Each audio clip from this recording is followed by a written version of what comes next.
Only on the Bob and Tom Television Network. Good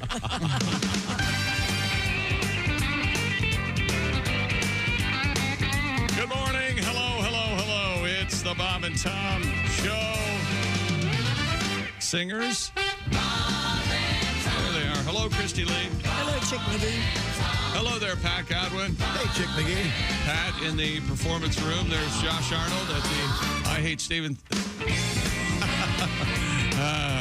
The I Hate Steven Singer sidekick chair. Hey, Chick. There's Ace Cosby. Hey. There's Willie Griswold. Good morning. I'm Chick McGee. Trudging through the... Here's Tom.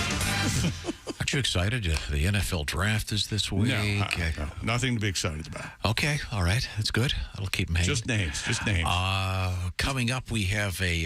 That'll keep them hanging. we have a really good reason to play this. I wanna be Just, you don't need a reason to play that. just a great groove. That's one of those so close to being overproduced, but it's not. It's a great song. Yeah, I read Peter Gabriel saying they just would hang out in the studio and just get a groove going, and if it wasn't right, they'd just keep dancing until they got it. But Sledgehammer, not the song. It's like Tunnel of Love, Bruce Springsteen. That's almost overproduced, but it's not. It's perfect. I agree. Yeah. But sledgehammers are in the news today for a very bizarre reason. And Pat, do you mind if I ask you to tell the story of that song? Sledgehammer was my opening music for the longest time. I used to love coming out to that. Well, they called you the Sledgehammer, didn't they, for a long time? People behind my back maybe did the women, but I Okay. Was this on? I remember a little bit about the story. Was it on a ship? It was on a Carnival ship, and throughout the whole week, they'd been messing up these sound cues and light cues because there was a lack of technicians. The head guy in charge was in the big theater, and he finally came by on Friday. His name was Drago. And Drago says, I know you've been having problems all week. I'm going to get it right. And he had me plug my guitar in. How's that? Is that perfect? It was perfect. The lights are perfect. I said, thank you very much. Now, how big a room is this? You know, it was one of the smaller comedy clubs, probably about 250. Okay. Nice intimate setting. Yeah. Good sound system. Real nice. He had it all set up nice after a lot of problems. And then I'm walking away. He goes, what do you want to come up to? I said, no, that's fine. He goes, no, Drago, if you want to come up to music, I make it perfect. I said, well, I typically come up to Sledgehammer, but there's a trick to it. You have to come in after the flourish. It's like a horn keyboard flourish. You start right where they come in. You want to come in right here, you mean? This is what I've got. I did a little edit on it. Yeah, a little bit before the vocal, but yeah, that's you don't want the it's right after the flute. Unusual exactly. African flute. Okay. No vocal. Yeah. Ladies and gentlemen, what you're listening to is the new Broadway show coming this fall. It's Tom and Pat and the Sunshine Boys. Yeah. What you're listening to? No, not here. Right here. No, here. Yes, right here. No, over here. Yeah. Well, what I've got here is this. No, that's not that. Good God. It's like I told Drago after the flourish, just so after the weird flute thing. So it's like after the exactly. Then with the horn thing. So we'll work on that. Okay. Okay. So that's where you want it to come in. And then, so how did it go? Well, later on that night, he introduces me, and I couldn't stop laughing because he's, ladies and gentlemen, Pat Godwin, and he started off with Trini Lopez's "If I Had a Hammer." Wait a minute. Am I getting this that you two talked about this off the air and had this already set up? And this is what you arrived at? No, this is the presentation? No, I was signaling that I knew. Would you rather have the Trini Lopez version? Well, he made me smile, and the show was fine, so he had his thumb up. So do the introduction to yourself again. Ladies and gentlemen, let's welcome tonight, Pat Godwin. That's also If I Had a Hammer. Well, this was exciting. Did he use this version? No, he used the other one. See, Trini's letting it get the groove going. Yeah. He used the other one. Hammer. He used Peter, Paul, and Mary. Which one did he use? The Trini? Is that Trini? That's Trini. He used the other one. He used Peter, Paul, and Mary. Okay. That's a little bit more down. That's what happened, yeah. Not really getting the audience excited. Hilarious. Made me laugh, though. Promised he would get it all correct for you. Drago get it perfect. Okay. As opposed to, ladies and gentlemen, Mr. Pat Godwin. No, that's not right That's either. not right either. He doesn't come in on the vocal. Yeah, there's no You're, vocal. you're That would make almost no worse than sense. Drago. You've at least got the right music. The only person you guys didn't consult was the person editing the music together. And No, Who could have done a really nice Once presentation. again, I who would've know nailed you it. two bastards talked about this. Not and really. This is what you've arrived at. No, and I it's a remember- mess. No, you guys are like an old couple in Vermont that runs a black box theater together. The Sunshine Boys. And Sunshine, every summer you put on a series of productions and they always mess up and you yell at each other. And No, I you mentioned still to hold Pat each other at night, though. that we had this news story about sledgehammers, and I said, don't you have a funny sledgehammer cruise ship story? It turns out he doesn't. So there you go. Because there's some artists that would have walked. Get the wrong intro, I'm not going out. It was fine. Okay. Well, you should have A lot brought this better to than the Let me tell you rest of something, the Tom. week. Just now, totally worth it. This whole thing. Totally worth it. Well done, sir. Okay, I'm sorry. I tell you what I've got over here. We've got emails coming in. I don't know how this happened, but it's wonderful. It's What's up? putting me in a much better mood. There are people sending me pictures of their dogs in the driver's seat as they're coming back to the car, which is my favorite. Nothing funnier. That's my favorite thing in life. When you take the dog somewhere and you come back, you just rush in a minute, you come back, and one of them is behind the wheel. That, to me, is the Let's best. just say you were a billionaire. Wouldn't you rig a car so that you could lie down and no one could see you? And there'd be some kind of camera or some kind of thing where you could see to drive. And Yep. you'd have your dog sit in the driver's seat, pause on the wheel, and just drive around town. I would. And no one would know you were in the car. There was like a joystick down between your legs, so no one could see you how you were driving. It would be great. Chick, I was in Michigan working with Godwin. I stopped at the dispensary to get some vapes, some edibles for some supplies for the weekend. And as I'm walking back to my car, I look to the car next to me. There is a 10-point buck.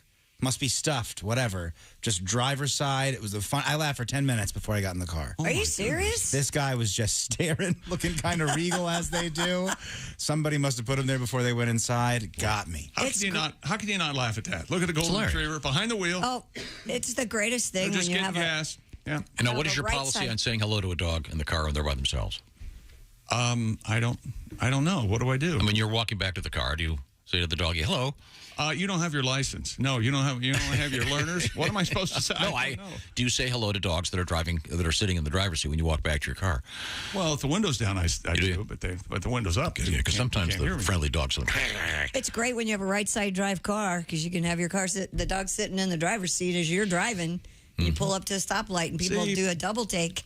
But you know what? You know What? what you won't see behind the wheel? A cat. That's No, what you won't see. you won't. You won't see a cat behind the wheel. usually smaller, can't be seen. Not loose in the car, typically. Does your Yeah, cat like to ride in the car? That's not. She doesn't mind it. Do you put your kitty in a cage? Of course. Yeah, you don't want a loose cat. I've had that before. Might as well have a live chainsaw going in the backseat. That's absolutely true. See, you know what I'm saying about dogs. Dogs are fine in the car without a cage. Yeah, dogs are better in the car just because they can sit up and. Yeah, I think it'd be one of the only interesting things about working at a drive-through. The occasional really cute little dog. A lot of people have their dogs in the car. Do you want the puppy cup? Who doesn't want a pup cup? We have a bunch of cool stuff coming up this morning in the world of sports. We have this may be a world record for world records. There's a lot of them. I don't know if that's good news or bad news. We got a lot of world records coming up. Got a headline. I'll do the headline. Ace, you guess the state. Amputation by alligator. Florida. Ace has 1 point for today's show. We'll see how everyone else does. We have parrots using FaceTime. Love it. Anybody see this story? It's real. It's really very, very funny. We've got nudity and stuff coming up. A Goodfellas-esque heist in progress. We'll talk about that. Also, coming up, we're going to talk about a bunch of old folks and your opportunity to dress like a bird. Is that right? And work at a zoo. I'm totally serious. Right now, I want to ask if your taste buds have been FaceTiming you or just calling you up going, hey, we're bored. How about shaking things up a little bit, saving some money, and having some fun? That's where HelloFresh comes in. HelloFresh really is all about great food and fresh food. How does it work? Well, they do the grocery shopping for you. They deliver the food. They've done the measuring. You put it together as they instruct. And it's not very complicated. In fact, it's pretty simple. Some of these new fast and fresh options are ready in 10 or 15 minutes.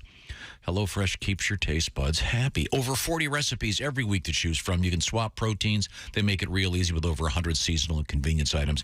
Whatever kind of food you're into, be it vegan or on this way or go that way and go to just good old-fashioned comfort food. HelloFresh has you covered. Now, find out all about it by going to HelloFresh.com/BTShow50. I'll tell you why in a second. Willie, what have you been working on? Check out the barbecue pulled chicken tacos with creamy slaw and red onion. HelloFresh sends you 8 ingredients. Put those together in 4 steps. In 20 minutes, you have this delicious, colorful taco dish that you made at home with help from HelloFresh. HelloFresh.com/BTShow50. Why? Because you save 50%. That first box ships for free. Once again, the code is BTShow50. That's BTShow50. HelloFresh.com/BTShow50. Do your taste buds a favor. Have some fun. Great for date night. Great for helping teach the kids how to cook because they've done the measuring, so it's a lot easier than if you're doing it all yourself. When we come back, we've got some cool stuff in sports, and I'll see if I can get the Sledgehammer intro right for you, Pat. Okay, you're welcome. This is the Bob and Tom Show. Hi, this is Bob and Tom 24/7. My name is Jim Gaffigan. I have to go and...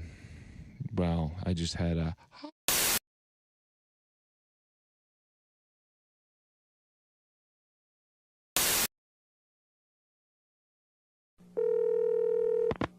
Hello? Hey, it's Tiger. Oh, hey, Tiger. What's going on, man? I need you to do me a huge favor. Yeah, sure thing, man. What do you need? Can you please take your name off your phone? My wife went through my phone and maybe call me. What? Oh. So if you can, please take your name off that. Are you me? She knows about us? Oh, man, this is bad. This is really bad. Just have it as a number. Oh, boy. She hasn't seen the photos yet. Tiger. You still love me, right? Okay, you gotta do this for me. Please tell me you still love me. Tiger? Tiger? Hello? Hello? Today we're going to do a cover, the only cover that we do. Yeah. Oh, good. The entire program, but we'd like to play something for you dedicated to something that's been in the news this past week. All right. Look forward to it. I think everybody's been surprised about it, and this is a song that explains how I feel about it. Okay. They're both ashamed of what they did. At least that's what the paper said. They walk all day because they're always on the prowl.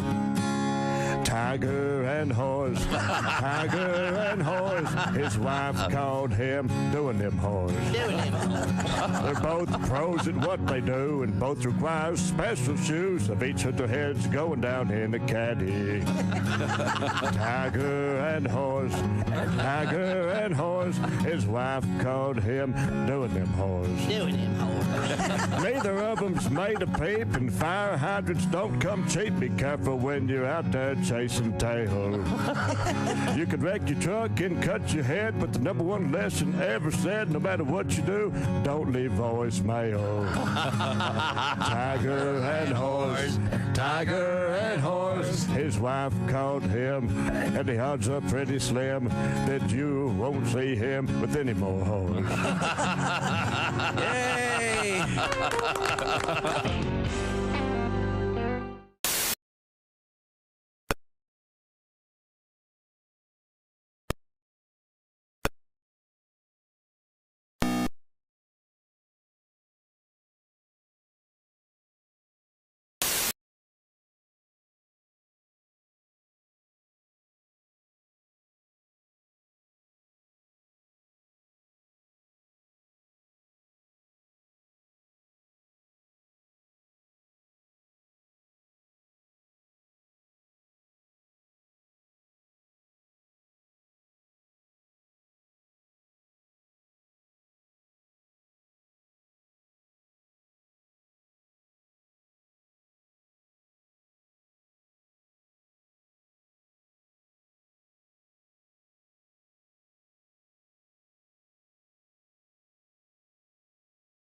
learned that Leakin Sphincter was not entered in the event or even on the team. It seems that Johan was a spectator who had slipped and accidentally slid down the track at a record pace. Leakin Sphincter left his mark in Olympic history as well as on the luge track itself. This has been another Bob and Tom Olympic moment in history. Hey, this is comedian Ron White, and you're listening to Bob and Tom 24/7. You know you're too high when you're eating cereal naked and your girlfriend tells you to put some clothes on. You realize it's not your girlfriend. It's just a woman on a bus. So that's how you know you're too high. Nice. So comedian Alan Havey joins us. What else is on your mind? What are you talking about these days? My girlfriend wants to have kids now, and I don't want kids. You know, kids are spoiled today. I don't know what happened. I guess children had a major coup about 12 years ago, spoiled little bastards. When a kid's bad, what do they tell them now? No, time out. Time out. What the hell is that? Time out. Yeah, I had time out when I was a kid. I'd wake up and go, what happened?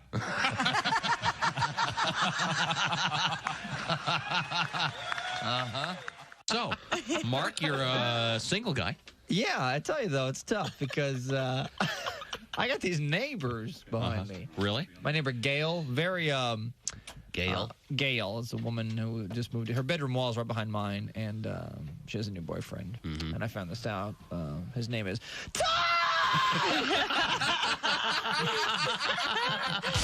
Bob and Tom. For your information, these are two of the worst kids I have ever encountered in my life, and I worked the state fair. We were stupid before stupid was cool.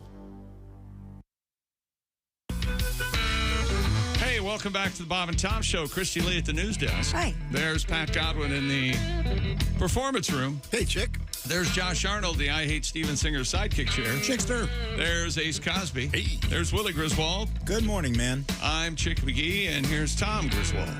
Hello, Tom. Thank you very much.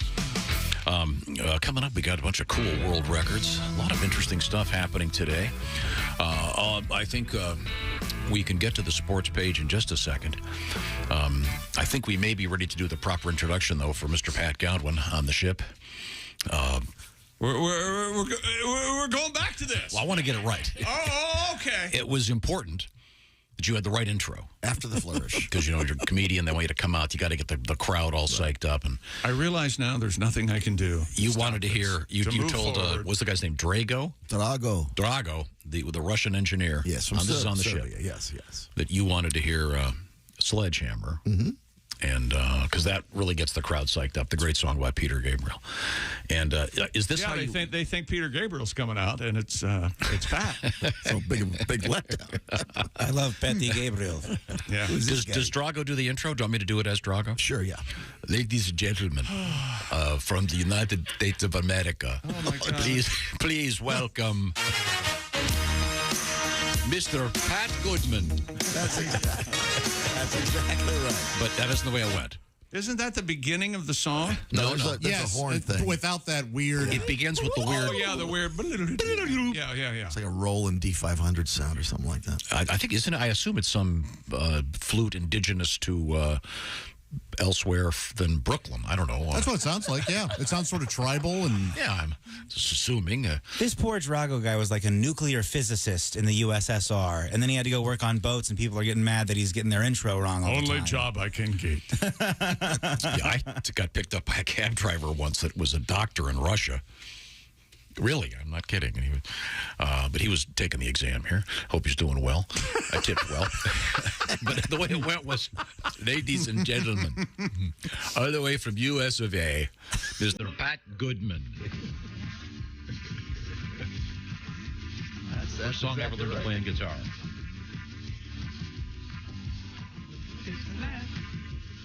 Not as cool as Sledgehammer. I can see where you'd be disappointed.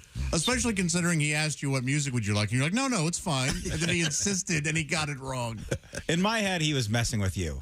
He was some sort of comedy purist, and he goes, "You think I get the intro right for Guitar Act? Not today, Goodman." In my head, he was the being the jerk that night. Hack prop comic.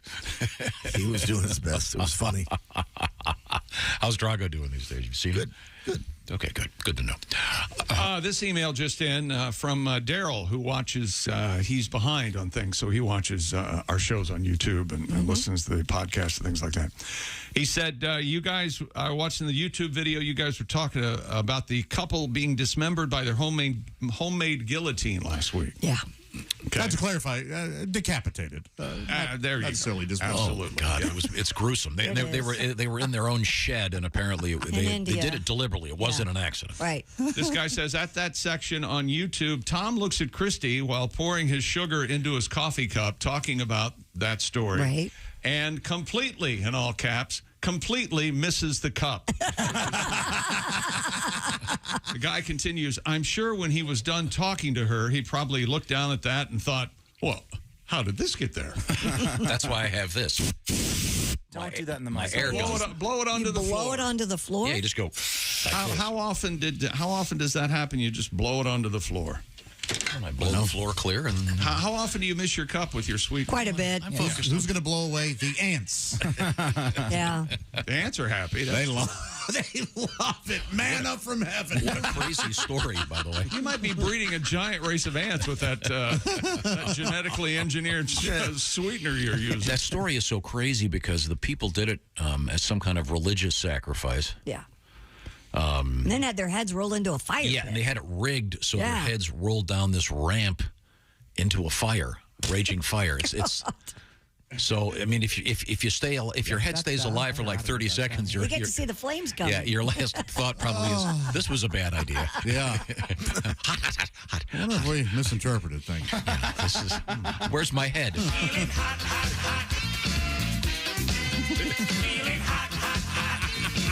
Little Buster Poindexter, ladies and gentlemen. Tom's dancing again. I love it when you lounge singer it up with the ladies and gentlemen. I love that. Yeah, ladies and gentlemen. Come on, folks. How are you, ladies and gentlemen? Unfortunately, that's going away. How are you, ladies and gentlemen? Speaking of heads, did you have any incidents this weekend with your... Oh, yeah. Did you run into the sconce? No, I didn't, but I got two people had the same suggestion. And once again... you need a new house. Between my two garage doors, there's a lamp that's right there, like at face height. Is this outside? Yeah, and so I turned the corner and I've slammed into it 4 times, and to the point I've drawn blood twice. Someone said put a pot there, like a planted pot. Oh, yeah. Potter's, what do you call it? A pot. A pot, okay. Yeah. That you plant stuff in, a clay pot or whatever. Right, a landscaping And that way pot. it'll be. You won't be able to walk in between. It's only going to get worse. You know that. No, I didn't. I did almost slice my thumb off though while moving some stuff. I do see that. Yeah, he has a small cut on his thumb, and he always said, "I almost sliced it off." You should have. I almost sliced it off. You should have seen the amount of blood. Blood everywhere. No, there was, and it was gruesome. I'm afraid to take this bandage off for fear that I bet you can't even see the cut. I did go. I know. I went and bought crazy glue, so I'll be able to fix it later. You wanted to be a medevac in Nam, didn't you? You like sealing wounds with crazy glue. And I had to explain to the guy because I was picking up some sushi. And you cut your thumb off? No, I'd already cut my thumb, and I had this big bandage on, and just by chance, the chef was checking me out. What did you say to him? Oh, God. What did you do? Because Mike and John, the waiters. No, you know what? They're twins. Do you know that Mike and John are twins? Are they? Are they?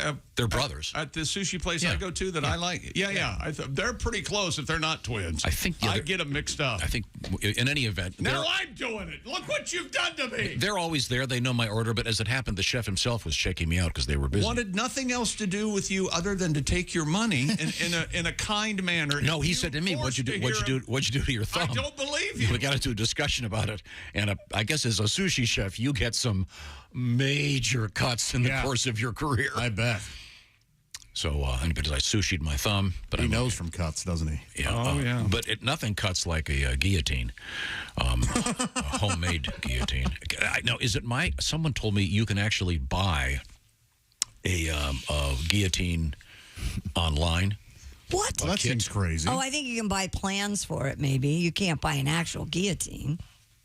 Don't they make one, like a small one for cigar cutting? Oh, that. I sure hope so. It has the whole apparatus and it drops. And, Guilty of treason again, Cohiba. Yeah, here it goes. This guy was 38. His wife was 35. They died by decapitation using their homemade guillotine in a hut on their farm. Isn't that something? According to the police inspector, Indrajitsi Jadadaja. Perfect. It said the couple first prepared a fire altar before putting their heads under the guillotine-like mechanism held by a rope. The iron blade fell on them, severing their heads, which then rolled into their fire.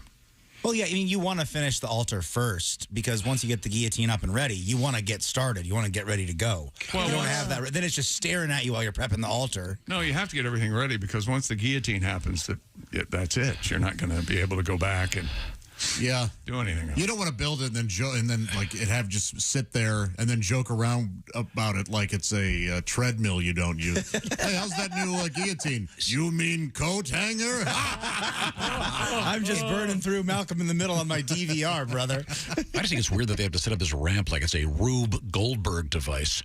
You know, it has to go through the windmill and then it's fairly it's the thing, it's the spinning thing. Ingenious. But that reminds me of something when you said that, Josh.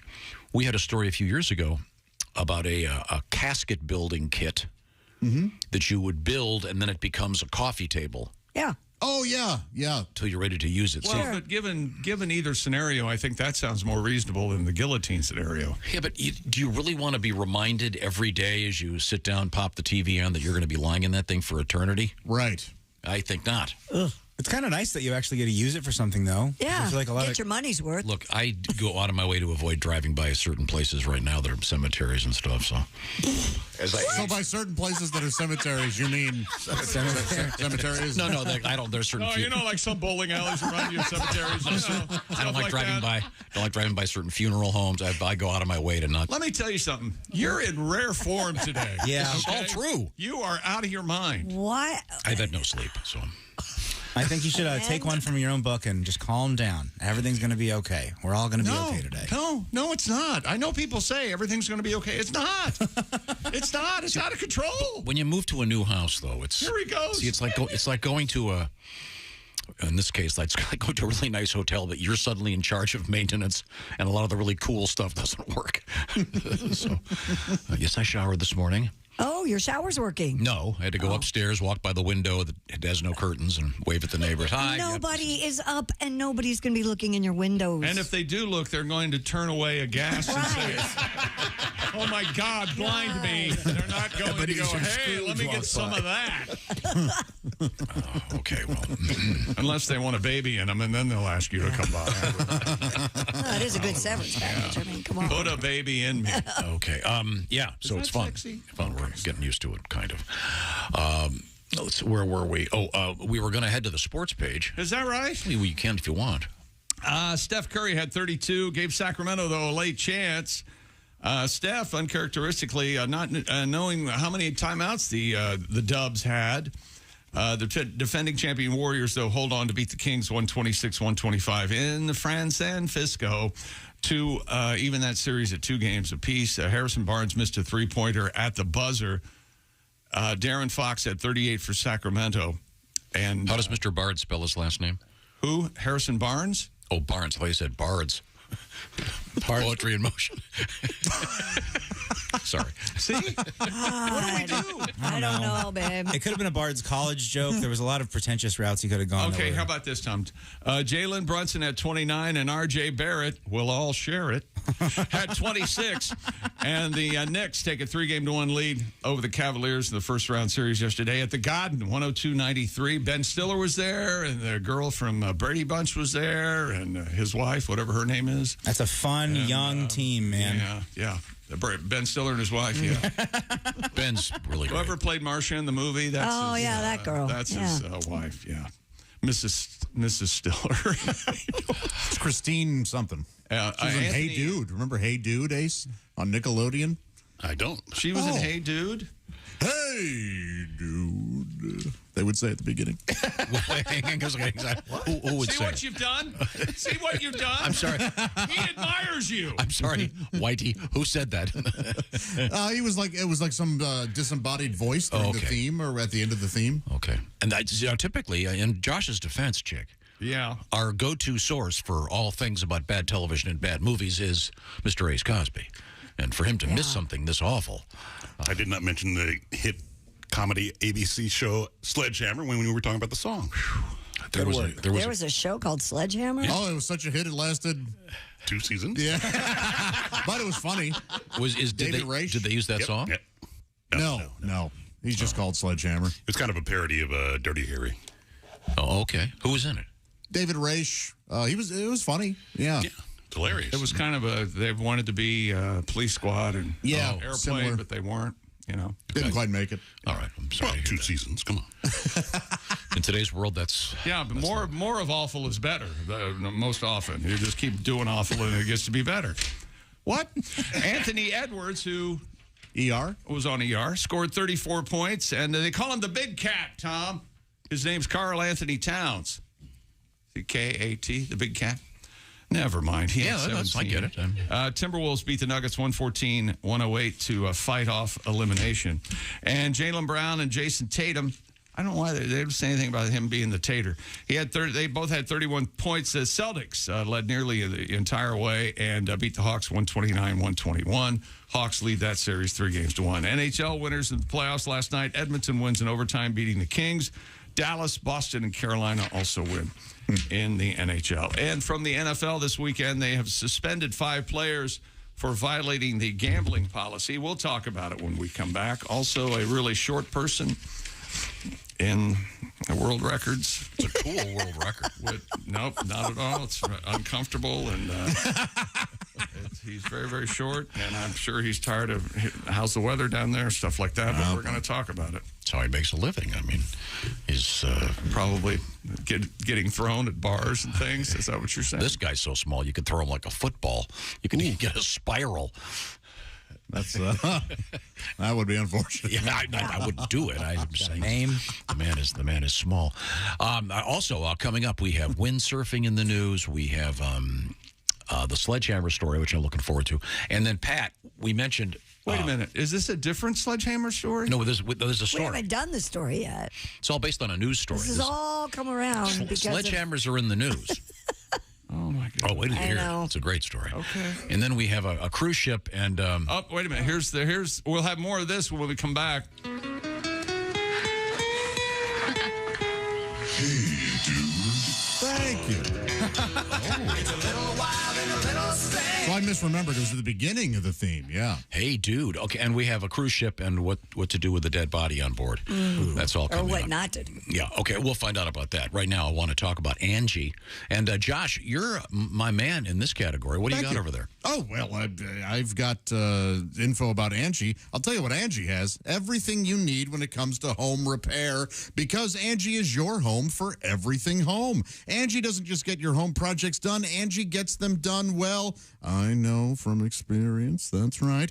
Angie is your personal home expert. Angie served 150 million consumers to date with over 220,000 pros in their network. I love Angie. Angie makes it easy to research, compare, and hire pros to ensure a job done well. Angie has simplified finding help for home projects. I can attest to that. I needed some roofing done. Went on Angie. In just a few taps in the Angie app, I was able to find the perfect pro for the project I needed, which was having a cricket put on my house right next to the old chimney there so moisture doesn't get into that masonry.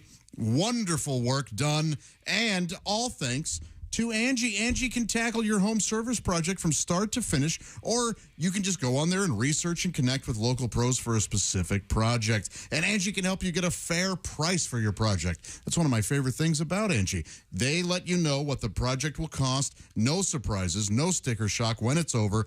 They give you the upfront and clear price right in the beginning. And Angie, my go-to for all types of projects.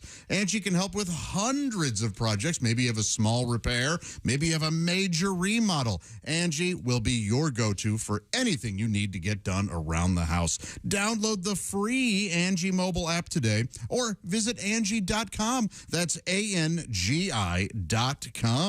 Thank you, Josh. Coming up, the alligator on the loose in the RV park. Oh, look out, Grandpa. This is the Bob and Tom Show. Text us at 888-262-8661. More Bob and Tom next. State law.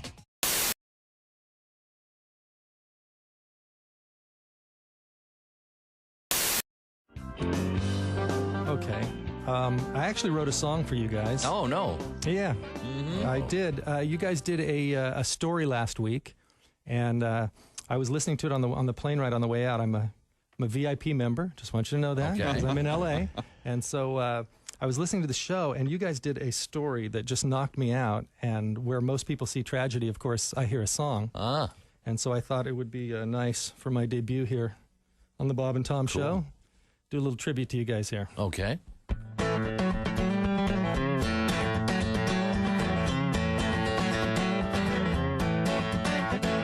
My wife was feeling frisky.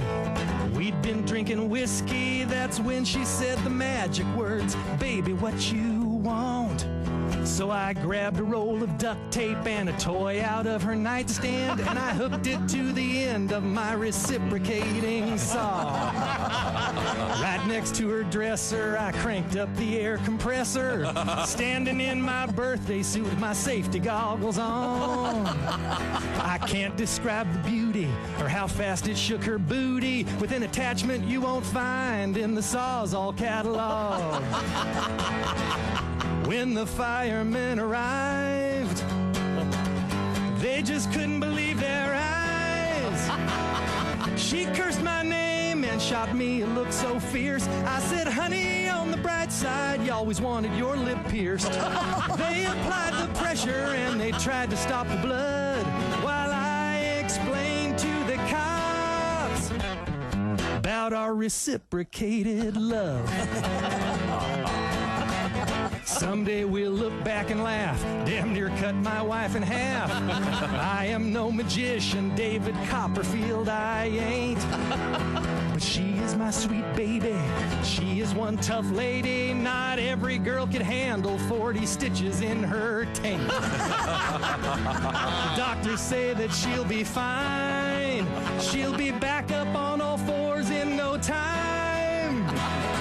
I feel so bad that she could have been killed. I should have stuck to basics, my trusty craftsman drill. I get down on my knees and thank heaven up above. She will live to tell our grandkids about our reciprocated love. Wow. Brian Hayner. All right. That's Brian Hayner.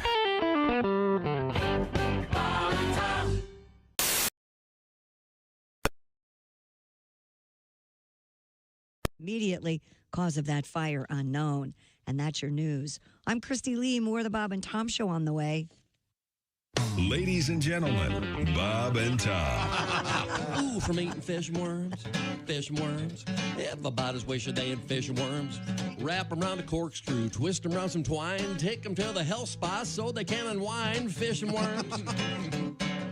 Find them in the backyard underneath some leaves. Make them little dresses. Just leave off the sleeve. Fish and worms. Fish and worms. Fish and worms. Fish and worms. Bob and Tom in the morning and highlights all day long. The Bob and Tom Show, weekday mornings at 6 a.m. Eastern on Bob and Tom 24/7. Hello, this is comedian John Evans. Padoom, padoom, padoom, and you're listening to Bob and Tom 24/7. Morning, Bob and Tom Show. Hey, gang, it's Ken Tarmac. Hey! Hey, we just landed. I got a call on the white courtesy phone. I'll tell you what. What? Corporate has spy goggles today. They can find me anywhere. Really? So I'm on the plane. I'm on the 620 guy. Like I was saying, I'm next to some guy that kept going on and on and on today. Yeah. And almost ruined. Oh, gosh. Oh, I have another phone call. You do? Oh, and it's Tobic. Uh-oh. And I don't want to take this one. Why not? Hey, you want to hear a trick? Well, okay. Watch how I lose them. All you have to do is duplicate your voicemail greeting, and they have no idea it's not you. Oh, okay. Just listen to this. All right. I'm going to click over. Okay. Listen, All I got to memorize it, though. Okay. Okay, hang tight. Hi, you've reached gold level sales leader Kenneth Tarmac. I'm sorry I can't take your call at the moment, but your call is very important to me. I check messages every quarter hour unless in flight, in which case I'll answer upon landing. So after the tone, please leave me your name, 2 numbers, and a brief message. Or you can Sky page text, or preferably email me at ktar_/closer.com.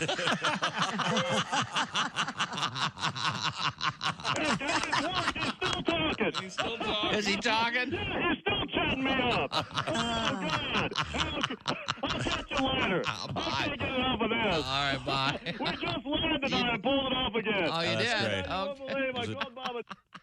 Hi, this is Greg Warren, and you're listening to Bob and Tom 24/7. We have also new to the show. His name is Ryan Belleville, and Ryan comes to us all the way from Calgary, Canada. See, we established the fact that you played a musical instrument in school, but you weren't real popular. I wasn't. I like to think I was popular in the Mum Club. But I was not. I was not the coolest kid, really. I know that's hard to believe. You look like a pretty. It is hard to believe. Well, that's the thing about comics. It's like they're. Well, I think a lot of comics are pretty cool because you hang out in clubs all the time and you get a little confidence, and then you feel like you're doing something a little different.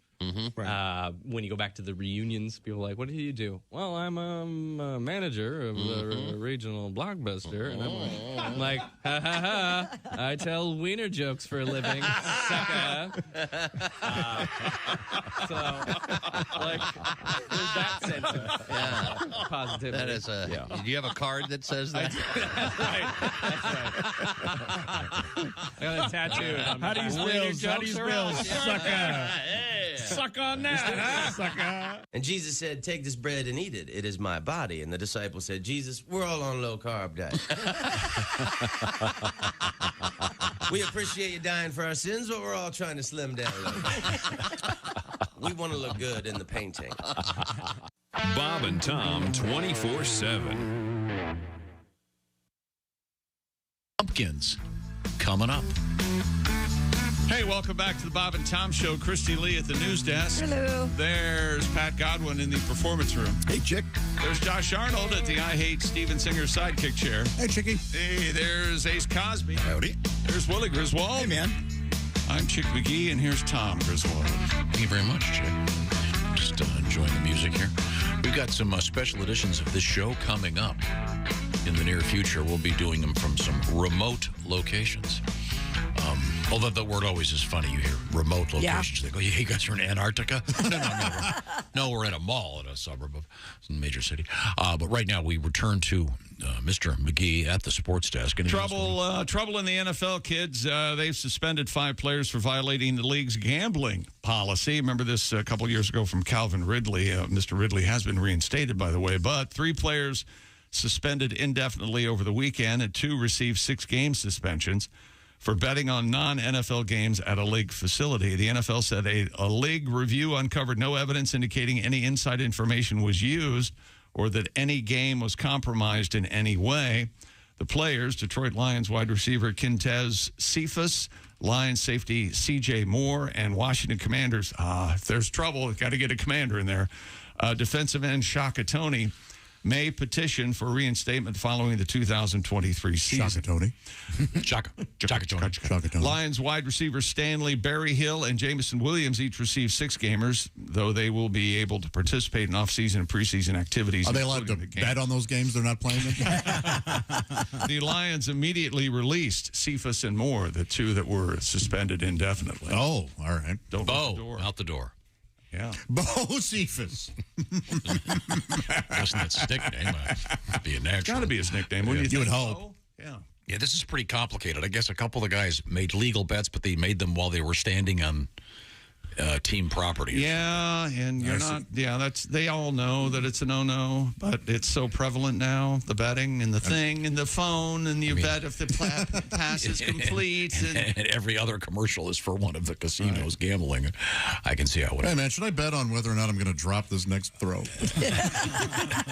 You could theoretically do that. That's what they're trying to avoid. Make lots of money. Yeah. These guys will not get in the Baseball Hall of Fame. That's for sure. No. I mean, the precedent. You know what? They probably won't. The precedent has been set. A lot of integrity at Coopertown. Okay. Coopertown. Going down to Coopertown. And by the way, Tom, I was talking about how much I enjoy seeing a dog in the driver's seat. Sure. Always fun. Of an automobile. Me too. What a treat. Yeah. Well, apparently you said if you were a millionaire, you'd rig up a car so you look like your dog was driving. Oh, that'd be great. Evidently, some nut millionaire in Russia has done this already. Oh, cool. And at the sound of the tone. No, yeah, apparently it's amazing. And cops pull up, and evidently they're aware of him. I don't know if they have police in Russia like we have here, although maybe they do, and they're a lot more effective. Well, the paddy wagon goes straight to a gulag. Right. But yeah, we're still getting photographs of people with their dogs. Don't you think if the dog were to be driving your car, the dog would lean his head out the window? Sure. Loves that. God, that reminds me. I saw a guy over the weekend doing the gangster lean. Gangster lean? Yeah, remember the gangster lean? You'd have to explain it to me. Oh, made famous by William Devon. Be thankful for what you got. Yeah. There's a line in the song doing the gangster lean. Yeah, doing the gangster lean. Okay, yeah, I don't know what it is. Oh, sorry. Okay, so if you're driving the car, the gangster lean is you lean way over this way. Just be thankful. To your right? To the passenger side? Yeah. Yes. Like you're leaning on the console. Like you're that relaxed, you're Yeah. way over to the And right. if someone shoots you, they're going to miss because your head isn't there. I don't know if that's the reason. No, I don't think that's the I want to say no, that's not the reason. Oh, that's how it was explained to me. Gotcha, the gangster One of my lean. friends. Yeah, and it's prominently mentioned. I'm going to guess one of your friends really doesn't know anything about gangsters. Well, he had certain credentials. I thought. Okay. What song is it that mentions the gangster Isn't lean? it? Is it? Well, that's not it. That must be the mix. Hang on. There it is. Sympathy for the Listen to the devil? organ come in. Oh, Are you kidding me? Come on. this is tasty, isn't it? Oh, I like it, whatever it is. And there's a little guitar comes in. who does this tune? William Devon. Little chicken scratch for you. There you go. Is it called gangster lean? It's called Be Thankful for What You Got. Oh, thank you. May not drive Oh, yeah. a great big Cadillac. It sounds sort of Curtis Mayfield-esque. This is as smooth as it gets. Here it comes. TV in the back. TV antennas in the back. Antennas. You may not have I think I hit it. a car at all, You may not have a car at all. That's right. Thank you. Listen to me, though. but remember, brothers and sisters, you can still stand tall. Here it comes. Just be thankful Oh, we have to listen to this. That's okay. It's coming up. It's good. for Well, what you got. Oh, a little xylophone for that house? Though you may not drive Here it a comes. great Trust me. big Cadillac, diamond in the back, sunroof top, digging the scene with a gangster lean, gangster white wall. Digging the scene with a gangster lean. TV Dig in the scene with the gangster lean. Not take in the scene. Okay, sorry. Digging the scene. Forgive me. Not digging. Digging. And gangster. at all. But this is before gangsta was gangsta. I think so. Yeah. But remember, brothers and sisters, That's where I learned about the gangster you lean. can still stand tall. That is a great song. Frank Lucas cruising down the road to What that. year was that? Late 70s? It's got, well, early. I would say early 70s. Oh, really? Yeah. Man, that's a good song. That is a good song. Thank you for sharing. It sounds like it very much would belong in Superfly or Shaft. God, I love And it's very Curtis Mayfieldy. Yeah. And you remember the TV antenna thing on the TV antennas. That was a brief period where you would see those. Yeah, on the back of the hood. I mean, what is that? Trunk. It would be like on the back corner. And then growing up, one of my neighbors, Mr. Sill was his name, he had a car phone in the 60s. I mean, it was the massive antenna and and I thought, boy, that's cool. Who knew that eventually it would ruin our lives by having them everywhere. What's coming up in sports? Coming up in sports, we've got this could be the world record for our world records during the sportscast. And you are already on record saying that you're upset about one of the world records. Well, it's just making me uncomfortable, and we'll have it when we come back. It's about little people. Cool heist story in the news. Kind of Goodfellas-esque, if you will. Is that right? Yeah, kind of cool. And then big Dungeons and Dragons news. as well as the big sledgehammer story and the body decomposing on the cruise ship. Separate stories. The story. Boy, this buffet has everything. So it's been there a while. I thought it was the shrimp. All right. That is a stench. When we come back, this is the Bob and Tom Show. Thanks for listening to the Bob and Tom Show this morning. Even though we're not too much to look at, you can also watch the show on our YouTube channel.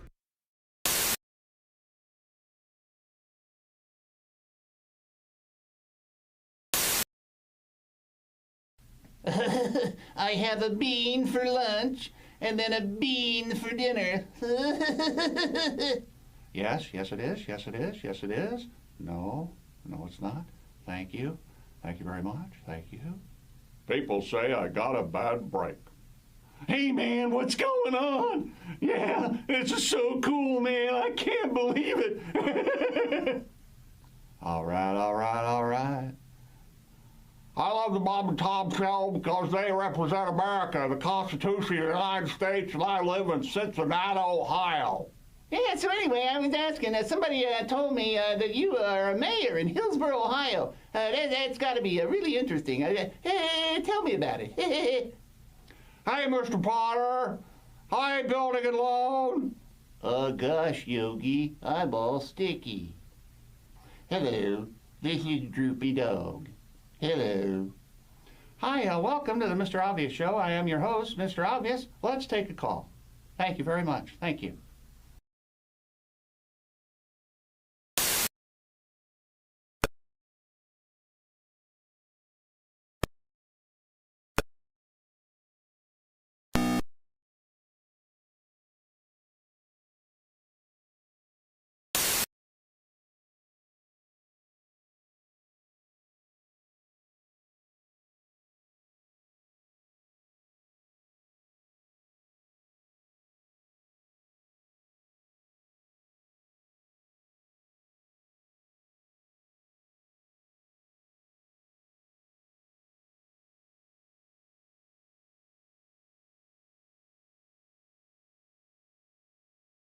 Didn't have, and the defending champ hold on to beat the Kings 126-125 in San Francisco last night.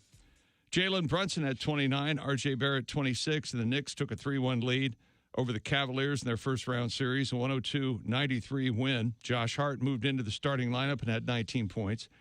Anthony Edwards scored 34. Karl Anthony Towns had 17, 11 rebounds, and the Timberwolves beat the Nuggets 114-108 in overtime in Game 4 in Minneapolis to avoid elimination. And Jaylen Brown and Jason Tatum each scored 31, and the Celtics led nearly the entire way, holding off the Hawks 129-121, and a commanding 3-1 lead in their opening round series yesterday in Atlanta. NHL playoffs yesterday, Carolina, Boston, and Dallas all win in regulation. The Oilers, in overtime, beat the Kings. Major League Baseball, interleague action, Cleveland beat Miami. Minnesota over Washington. Houston beat Atlanta. Boston beat Milwaukee, and St. Louis over Seattle. American League winners, Tampa Bay, Toronto, Baltimore, Texas, and the Angels.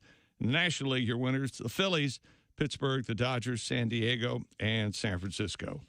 I'm Chick McGee, and that's your Bob and Tom Sports Update. Hey, Shooter, it's Kenny Tarmac. Hey, we just landed. I'm an ORD, just got in from TPA through ATL. And hey, guess what else just landed? The Bob and Tom app. I know. Now, thanks to the Bob and Tom app, even if I have to go all the way from Foxtrot 20 down to Alpha 4, I can still listen live, see their videos, find an affiliate station, use the alarm, and even send a message. This is Kenny Tarmac signing off and reminding you, everything I touch turns to sold. Hey, don't say we didn't warn you. I'm warning you, don't do that. There's laughter ahead. I should be having a better time if this is a party. This is Bob and Tom 24/7. I bet you were fun in school. You had a good time at school. Yeah, I bet the teachers loved you. Yeah, they did. They did. Yeah, right. Yeah, I went to school. Yeah. Yeah. Let me ask you about this. You look like you spend a lot of time lifting weights. Are you a fitness buff? Yeah, I like to pump a little iron, you know what I mean? I drink the protein shakes, take the vitamins, take the St. John's for my wart. I do the whole thing, you know what I mean? Yeah. You got a wart, do you? I like to go out and chalk up. The whole key is chalking up. You got to chalk up when you go. You got to chalk it up. I got the weight belt on. Chicks dig the weight belts. They dig the weight belts with a name on the back. You know, Steve. I don't know who Steve is, but he's missing his weight belt. Is that what you were waiting for? That's oh yeah. Oh, yeah. Oh, I like to pump it up. You got to be in top shape because I play golf. You do. You guys know the golf bit. Oh, yeah. I love golf. I play a lot of golf. I got some new golf jokes. I play a lot of golf. Oh, yeah. Every hole, like 14,000 strokes. That's a lot of golf. You know what I mean? I look like a propeller out there just swinging away. I love golf. I swing with one hand. I don't even use two hands. I don't care. The instructor's always trying to change your grip. Like, yeah, you're not the boss of me. I hit that ball as hard as I can, walk 6 feet, and hit it again. Every hole I use the driver. Par 3, I don't want to see a 7-iron. I let the big dog eat. I grip and rip it. I got the weight belt on. Steve's playing some golf, baby. You give me a golf cart, a 12-pack, and a lake, I'll show you how to have fun all day. You ever wonder how far a golf cart can go on a lake before it sinks? You ever wonder? 13 feet. I love golf. What a sport. It's a good sport. Hi, this is comedian Tim Cavanagh, and you're listening to Bob and Tom 24/7. Bob and Tom Show. Hi, I got a lame one. What's your name? Sir. Kevin from Ohio. All right, Kevin. I was playing tag. I was doing recess duty for my son in first grade. We were playing tag with all these first graders. Yeah. Oh, first graders, first of all, can kick your ass. Yeah. Okay. Amen. Uh-huh. I went to run, and I didn't see the parallel bar, and I knocked myself. Wait, no. What happened now? I hit my forehead on the bar and woke up on my back with about 24 first graders standing over top of me, just staring at me. Oh, Kevin. Wow. Was it over blacktop? No, it was in stones. Man, you're lucky. Did any of the kids think to call 911 or anything? No, my son helped me up and took me into the office so I could get some ibuprofen. Uh-huh. I have never been so embarrassed in all my life. No kidding. First graders, do the kids not want you to supervise anymore? Oh, no, they thought it was funny. I'm laughing, too. I'm with them. I'm sure they point at you every time you come into the schoolyard. Hey, man, it's Donnie Baker. Hey, Donnie. Hey, I heard you guys talking about that man with 13 inches of pork. Yeah, 13 and a half. Crazy. You guys know Jamie Vickers? You know, drummer for Velvet Donger? No. He was uncut, too, and he could hide just about anything. Really? Did that affect the taste, Donnie? Bob and Tom. Hey, welcome back to the Bob and Tom Show. Christy Lee at the news desk. Hello. There's Pat Godwin in the performance room. Hey, Chick. At the I Hate Steven Singer sidekick chair, it's Josh Arnold. Hello there. There's Ace Cosby. Howdy. There's Willie Griswold. Hey, man. I'm Chick McGee, and here's Tom Griswold. Thank you very much, Chick. You're welcome. Coming up, we're going to be joined by comedians Tim Cavanagh and Reno Collier. And got some nice letters here about the Greg Warren special. Oh, yeah? Yeah, this is from a gent named Tom. He goes, just finished watching Greg Warren's new special. I've never laughed so hard in my life. Great job, Greg. Keep up the great work. This is from Tom in Cazenovia, New York. Wow. That's awesome. Near Syracuse. Cazenovia. Blame it on the Casanova. Got to be for lovers, right? I must be. The Greg Warren special is called Greg Warren Salesman. It's on Nate Land on YouTube. You can just Google Greg Warren the Salesman. It'll pop up. And it's family friendly. So you don't have to worry about so funny the nasty words. And Greg is funny. He's usually our guest on Mondays. We always look forward to hearing from him. He was in here on Friday, did some great stuff. But we now turn back to the sports desk with Chick McGee. Yes, here we go. Stupid world record. The world's shortest living man now has another Guinness World Record title to his name. He was confirmed as having the male record for the world's smallest hands. Oh, all right. Glad you said hands. Well, you know what they say. I know. Small hands. Small. Afshin Gadarzadeh's left hand measures 2.63 inches and his right hand 2.51 inches, meaning his hands are almost 3 times shorter than the average adult man's. Makes sense that he's the shortest man. Have you seen a picture of the guy? No, no. The 20-year-old is from Iran, also the 4th shortest man ever, verified by Guinness, standing at a height of 2 feet 1.6 inches. Okay, now these are these are 8.5 by 11 sheets of paper. Right. So that's 22 inches right there. And once again, he is 24. He's 25 inches tall. So 3 inches. So 3 inches taller than these two pieces of paper. Real small. But this is a separate record for his small hands. Little tiny hands. How about that? Yeah. When he flips you the bird, it's like a hummingbird. It's little. He flips you the hummingbird. Small. But he's not this. It says in the headline, world's shortest man sets record with the world's smallest hands. And then down here it says the 20-year-old from Iran is also the 4th shortest man ever. I think they mean ever as opposed to still being alive. Right. He's currently the world's shortest. Living. 4th in history. So when he dies, he's not going to have a record anymore. I was going to say, what time is it? So, well, that's just mean. After being awarded this record, Afshin and his family joked that his hands may be the world's smallest, but if his nose was measured, that would be far from the case. Yeah, he has a schnoz. Oh, big nose? Has a big nose. Huh? This guy's got a I thought he was going to say something really nice, like he's got a big heart. Yeah. He may be a great guy. I don't know. But he'd be handy to have around. You think so? Talk about having short man's disease. I would love to see this guy around you. What would you... Hey, Afshin, the garbage disposal's clogged. Reach down in there. Would you mind spelunking into it? And is that the... I bet he's difficult to be around. He probably starts fights everywhere he goes. You think so? Oh, you want to fight me, huh? I'll bite your ankle. What about my big bad friend over here? Just don't drop kick me again. What did I do? Honey, can we try fisting? Honey, can we try fisting? Is what Tom just said. Oh, my God. I suppose. Sure, honey. Nope, nothing. Still got nothing. Still nothing. His name, Afshin, is it in yet? Sorry. Sorry? You know, you giggling through a sorry doesn't really count. Time for a song. What do you think, Pat? Yes. What? You think you can follow Honey? Can we try fisting? I cannot. Now, weren't you introduced in an awkward way on a ship one time, Pat? Yes, I was. Years ago. Yeah. We do have a cruise ship story coming up. Do you have a song about cruise ships or one that you associate with? I do, yeah. I do. Okay, when you want Like to get a Love Boat play that theme? I'll have that up in a second. I'll get that up in a second. And do you want to just break away from sports momentarily? Do you mind? I would love that more than anything. You have no idea. Do you want to do the cruise ship story, Christy? The cruise ship story, sure. A family is suing Celebrity Cruises for allegedly mishandling a man's body when he died on board a ship last year. What are they saying they did? Well, the lawsuit filed in Florida, Josh, states that Marilyn Jones's husband, Robert, died of a heart attack on board the Celebrity Equinox. Ugh. His body was stored for nearly a week inside a walk-in cooler normally used... Hey, can you get me a 7-Up? Oh, and there's a guy dead in there. Okay. Normally used for beverages instead of a properly chilled morgue as she was promised. This purportedly allowed the body to decompose, and the family was unable to have an open coffin funeral. This is terrible.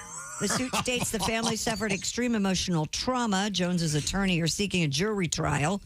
The Celebrity Cruise people say that their morgue was not functioning properly, thus they had to use the walk-in cooler. But what's the difference? I mean, wouldn't they both be the same temperature? No, I don't. I think the morgue's a lot colder. Oh. Mm-hmm. Yeah. I don't think the idea is to freeze the body. I think the idea is to just keep it cool, I would think. Wow, that's just gruesome. Yeah. Pat, they have jails on those boats, right? Yeah, Briggs on there. Yeah, sure. Brig, there you go. Ahoy.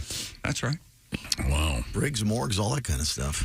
So here, my question is, morgues. So they're on the boat for the next 7 days, and they've got the body with them.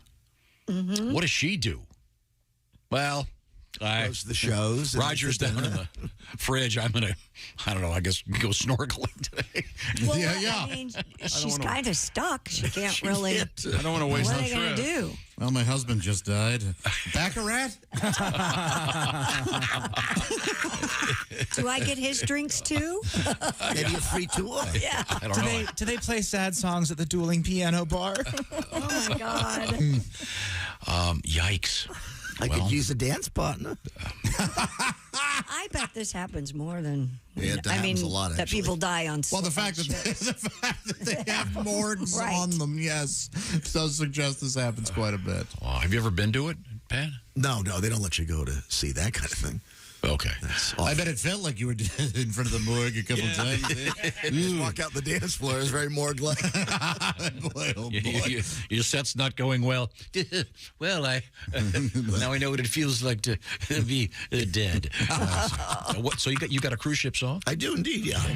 I see all the tourists in Cabo buying those big sombreros, filling up on salty margaritas. Cruise ship people should love fajitas. They eat the tacos, tamales, and taquitos. Chips with salsa and burritos. They have nachos, ceviche, and too much alcohol. What do they do before their next port of call? They gotta take a ship, a big old ship. After the beans and guacamole dip, they take a huge ship to tortilla chips. Then they drop a dose on the boat. Plop, plop, plop. Boy, there's no way, despite how loud you're telling your mind, that you're not hearing that. You sure do hear it, don't you? Hell yeah. Can you do a burial at sea anymore? I don't know about that. I don't know. That's how if I died on a cruise ship, like, just throw me over. Right? My gosh. Exactly. Is that, legal? Probably not. Yeah, I think you have to be wrapped and weighted down or something, and that might kind of put a chill on the 5 o'clock dance marathon. Yeah, and why give the sharks a rapper? Yeah, there's a guy in the Lido deck making his last trip over the side. Lido.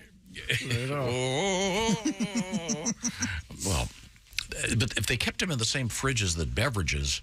I don't think they did. I think it was just a beverage cooler. I bet they moved the beverages. Well, it doesn't affect the drinks if they're in cans and bottles. Yeah, they're protected. Yeah, but what about the waiter? You better warn him.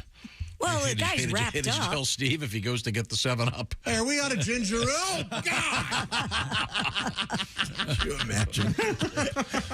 You don't think they keep the shrimp in there, do you? No. In a bowl, but just the corpse is holding it. Yeah. That'd be nice. That is. Wow, this is really lifelike. How did you get this? That is rough. Now, we return to the sports desk with Mr. Chick McGee. Is that right? Yes, sir. Stupid world record. One bunch more. So more than 1,000 people in Utah. This could be the nerdiest record ever. They helped set the Guinness World Record for the largest game of Dungeons and Dragons. According to reports, the event organizer Andrew Ashby hosted Dead Wars, the largest D&D campaign, at the Provo Town Center. 200 tables with 7 people at each table. At least 500 people had to play the game at the same time in order to achieve the inaugural record title. The official count of players ended up being 1,227, more than enough to set what Ashby described as the nerdiest world record ever. See the picture? It's pretty cool. Each table had... Big banner. It says Dungeons and Dragons, sponsored by Clearasil. Pimply faced. Yeah. Each table had a dungeon master and represented an area of a battlefield. All the tables worked together to defeat the campaign's villain, Vesna. I don't play. I don't and know. his undead army. Sure. Head dungeon master Dax Levine was in charge of connecting the stories of each table together in one giant epic battle. God. All right. Yeah, I don't know how to play. Do you have to put costumes on and stuff? I have no idea. I've never You don't played. have to, but you can. Okay, here's a picture of it. Rather white crowd, let's say. You think? Yeah, well, I got a few things good. It's Utah. Oh, okay. Provo, Utah. It's really Dungeons and Dragons. Sure, yeah. There are going to be some demographic significances. Going to have some issues. Right now, Christy, how far are we away from Mother's Day? It's May 14th, so less than 2 weeks. Tick, tick, tick. 3 weeks. Getting close. That's where Steven Singer Jewelers comes in. Steven Singer knows that Mother's Day is a big day for all those moms out there. He knows. Don't blow it. I'm going to give you an opportunity right now to take care of this. Check off that box, as they say, by going to IHateStevenSinger.com. Now, Here's what the latest is. A beautiful gold-dipped rose. There's one right there in front of Josh. It's the new neon green 24-karat gold-dipped rose. That's right. It's a real rose dipped in gold with a special application of neon. This is the latest in a series, and this is the first one in the neon series. You can check it out, see if it's what you want by going to IHateStevensinger.com. Maybe you're in the mood for a set of earrings for that mom, or a bracelet, or a necklace. Steven Singer's got it all, and of course, he's famous for his lifetime guarantee. Now, these roses, by the way, start at just $59, and free shipping in a special, beautiful gift box, and, of course, the full lifetime guarantee. Now, I want to make this clear. If you get that order in prior to about 2 o'clock Eastern time today, out the door it will go. So you'll have it in plenty of time. IHateStevensinger.com. That's IHateStevensinger.com. Coming right back. It's the Bob and Tom Show. Bob and Tom. If you irradiate poop, it will be sterile, but it's still poop. You can pick your morning radio show, but you can't watch.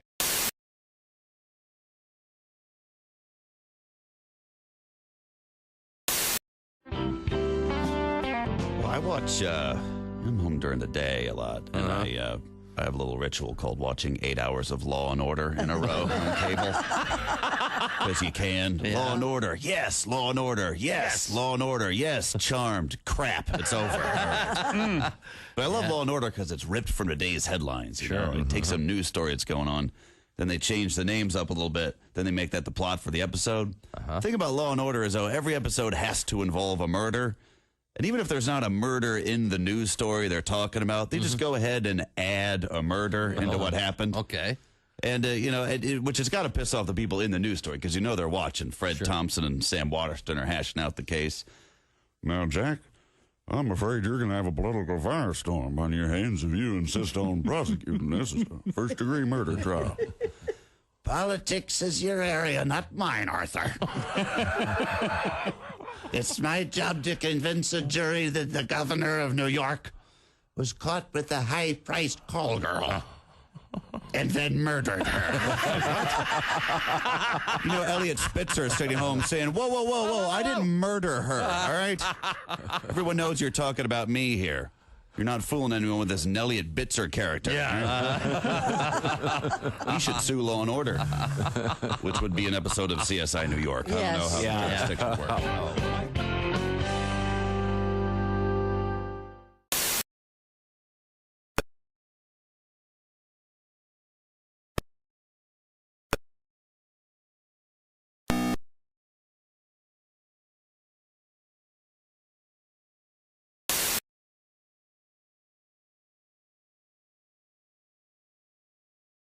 Dame Edna was his most famous and one of his oldest. He created Edna in the mid-50s. Dame Edna always called members of the audience possum, a term of endearment in Australia. Rest in peace, Mr. Humphreys.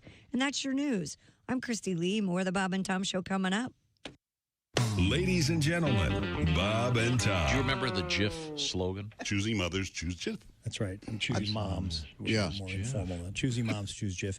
Not all moms. Let's just say maybe you're a mom who drinks in the afternoon, goes to the casino and forgets to pick up your child from school. If that's the case, by all means, buy Peter Pan. That's a better product for you. Their mascot is a boy who refused to grow up. Maybe he couldn't grow up because he was malnourished because he was eating that garbage peanut butter named after a cartoon. Bob and Tom in the morning and highlights all day long. The Bob and Tom Show, weekday mornings at 6 a.m. Eastern on Bob and Tom 24/7. You're listening to Bob and Tom 24/7. Don't. Essential Morning Radio. This is Bob and Tom 24/7. 24/7.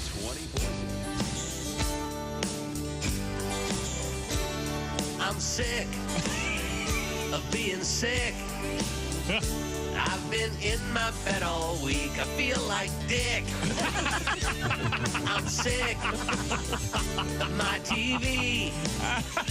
Now I'm hooked on all the soaps on ABC. I try to read a magazine or hear the radio or watch the Bad News Bears again on in HBO. I'm sick of being home. Cause you think of stupid things when you're alone. I'm sick of this old house. And today I might try on my wife's new blouse. I saw two women fight like cats on Jerry Springer's show because their mom was sleeping with their older brother Joe. I'm sick of feeling bad, but at least my older brother's not my dad. I'm sick of these four walls, and my arms are tired of playing with my dog. I'm sick. Bravo. Thank you. Hey, this is Frank Caliendo, and you're listening to Bob and Tom 24/7. What'd you do, dog? So I screwed up. You know how too many times I say the wrong thing? Yeah. Right. Well, Kathy's into this mail order stuff again. Right. Yeah. She's into this big time. I came home the other day. There was a case of breast enlargement cream on the kitchen table. There was? Breast enlargement cream? Yeah, sitting right there on the table. I said, what the hell is this for? She said she rubs it on her breasts. They get bigger. I said, just use toilet paper. It's been working on your butt for 8 years. Oh, that was a beautiful My thing, most recent marriage was a disaster. It made the wreck of the Edmunds Fitzgerald look like a fender bender. Wow. Sorry to hear that. Hello. And you remember Lord's famous line about gun control, more or less. Yes. The relationship taught me a lot. It taught me they won't sell you a handgun if you're crying. This is Bob and Tom 24/7. Welcome back to the Bob and Tom Show. Christy Lee at the news desk. Hello. There's Pat Godwin in the performance room. Hey, Chick. There's Josh Arnold, the I Hate Steven Singer sidekick chair. Chick. There's Ace Cosby. Howdy. There's Willie Griswold. Chick McGee. I am Chick McGee, and here's Tom Griswold. Got a letter here. We were talking about Pat Godwin's career on the ships, on the big boats. Pat would play the big rooms often. The man, the guitar, the show. It's great stuff. And Pat will be getting out there again. By the way, Pat's got a big show coming up in Sarasota, Florida at McCurdy's coming up starting Wednesday, July 12th. So certainly looking forward to all those shows down there. Now, Pat, you were on many of the cruise ships over the years. And we had a news story about the death of a gentleman while on one of the cruise ships. Yeah.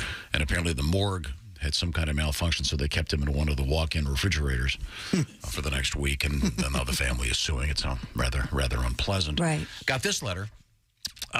This comes to us from Brian. Hello, Brian. Who has some experience on the cruises. He goes, on the Carnival cruise, I think they will do a burial at sea. They put the body in the giant water slide and launch it off the side of the boat. That's what I'd want. Thank you, Brian. If they could see him. When I was in high school, a friend of mine was named Brian, and we all called him Brown Eye. Really? And I thought because his name was Brian and he had brown eyes, we were calling him Makes sense. Brown Eye. Well, apparently that's not why we were calling him Brown Eye. And I didn't know until, the 10th reunion, something like that. Had he done something with that area? I think he enjoyed that area so much so that his nickname was Brown Eye. Wow. And I remember standing there with a drink in my hand, looking at my fellow graduates, saying, "You've got to be kidding." Not that he enjoyed that. I had no idea what. That's the kind of thing they always remember you for. Sure. He could have gone on to have a career as a brilliant surgeon, and then no, not this guy. Well, I mean, there are certain. He's cases. one of the hated me in high school, but then 15 years later, hey, could you get me some tickets for? No, I really can't. Brown Eye. Brown Eye. Brown. Why don't you lose my number, Brown Eye? How about that? That is just sad. Brownie. I'll get that. Yeah. Hello, Bob and Tom Show. Hey, Bob and Tom, it's Donnie Baker. Donnie, how are you, sir? I'm good. I pulled a Tom. I got Woofy all signed up for summer camp every weekend. Oh, cool. How much is that going to cost me? Yeah, you're welcome, Christy. You're going to need to get that check here a little faster. You know, when I was a kid, I went to summer camp one summer, but it wasn't for band camp. It was for small engine repair. Actually, something. And spoiler alert, very few chicks were there. And the ones that weren't into hooking up unless it was blown a transmission. But then when I turned 13, my mom Phyllis sent me band camp finally. But it was a weird band camp because they didn't want no lead singers there. Oh, really? Yeah, how you going to call yourself a band camp and not have one lead singer? Who band camp my ass? No scarves or panties allowed on the mic stand. It wasn't allowed. I couldn't wear sweatbands neither. Wow. But luckily, I found a megaphone supply closet, so everybody could finally hear me over the stupid trombone. Hey, answer me this. How many flute players you ever see in a band besides Jethro Tull? Well, Marshall Tucker. Well, we had so many flutes. It was mostly flutes and clarinets and oboe. Oh, and tubas. How you going to pick up chicks playing a tuba regular? Maybe a chubby girl because she knows you can get your arms around her. It's the worst band camp ever. Yeah, call yourself band camp, but we had no lead singers, no hot chicks.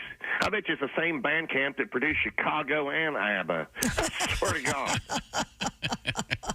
Okay, I better run. I want to go fishing today, but Woofy, your son, Christy, keeps moving my bait out of the fridge. Where's my Walsh crawlers? I ain't going fishing with your pizza rolls again. I gotta go. Okay, thank you. Band camp. Yeah. A lot of fun. Yeah, getting ready for summer camp. We're going to be doing a special camp benefit coming up. We'll give you some details on that around the corner. Right now, here in the Bob and Tom program, we're delighted to return to the sports desk with Chick McGee. Once again, remember what I said. It could be a world record for world records. Stupid world This is number 3, I believe, so far, if you're keeping track at home. An 88-year-old windsurfer in Poland took a night off from bowling. Right. Thank you very much. And is seeking Guinness World Records recognition as the oldest person to practice windsurfing. All right. Practice? That's what it's practice as, not practice getting better, just the practice of windsurfing. Unfortunately, the Polish windsurfer was just waiting for a breezy day. Surfing at a bus. At 88, he can produce his own wind. It's just you got to do it on the water, sir. Peter Dudek, Piotr, P-I-O-T-R, which is Peter, but it's Piotr. I don't know. Dudek. Piotr. He's 88 of Gdynia. Is it Gdynia? Gdynia? Said he's been windsurfing since 1981. Actually, he said, I've been windsurfing for 75 years, since 1981. He's Polish, you see. It's that's hard to do. They're a dumb people. Takes a lot of arm strength. Good for him. I do it indoors. This is that's the story. That's the story. Well, it's a world record. We're trying to get a record for. Have you done the windsurfing, Tom? Yeah, it's very hard to do. Is it? You've done that. Yeah, sure. Keep your balance on the. Yeah, it's tricky. Is it fun? Yeah. It's really fun. Or is it one of those things like a paddle boat where you get halfway out and you go, why'd we do this? No, that's boring. But windsurf, you get some speed going. Oh, okay. You ever seen those guys? That I've seen them. They jump the waves. You ever seen the guys who do the kite surfing? Maybe that's what I'm thinking of. That stuff's difference? cool. What about the windsurfing? They get some real air. The kite guys go way up. Yeah. Windsurfing the windsurfing looks more like a sailboat where it's sort of attached to the board, and then the kite, it's like a wakeboard almost, and you're sort of attached to it and you pull it. Whole cup of Whoa, that was close. There we go. That was close. Right on there. Very fun. So. Kite surfing, is that like where you wear like almost like a kite around your body type thing? Or no, it's like attached to the... like Willie said, it's more like a wakeboard rather than a surfboard. It takes incredible skill. And they're just it's cool. Windsurfing on ice, right? That's cool. No? Yes. Yeah, you got a big fan. Yeah. That would be chilly. Don't you have to put like a fan on the back of the to blow the kite? Like a fan boat? That'd be a boat. Maybe not. I just watched a movie with fan boats. I've never done that, and I want to do it. The Mean Season. You ever seen The Mean Season with Kurt Russell and Muriel? You want to do that Everglades thing? Yes. Yeah. You mean like Gentle Ben? Yeah. I got the big fan on the back of the boat. I bet you've done that too, haven't you? I have not. I've done that. We've got to do it. I've done that. The boat. Yeah, that's fun. Yeah.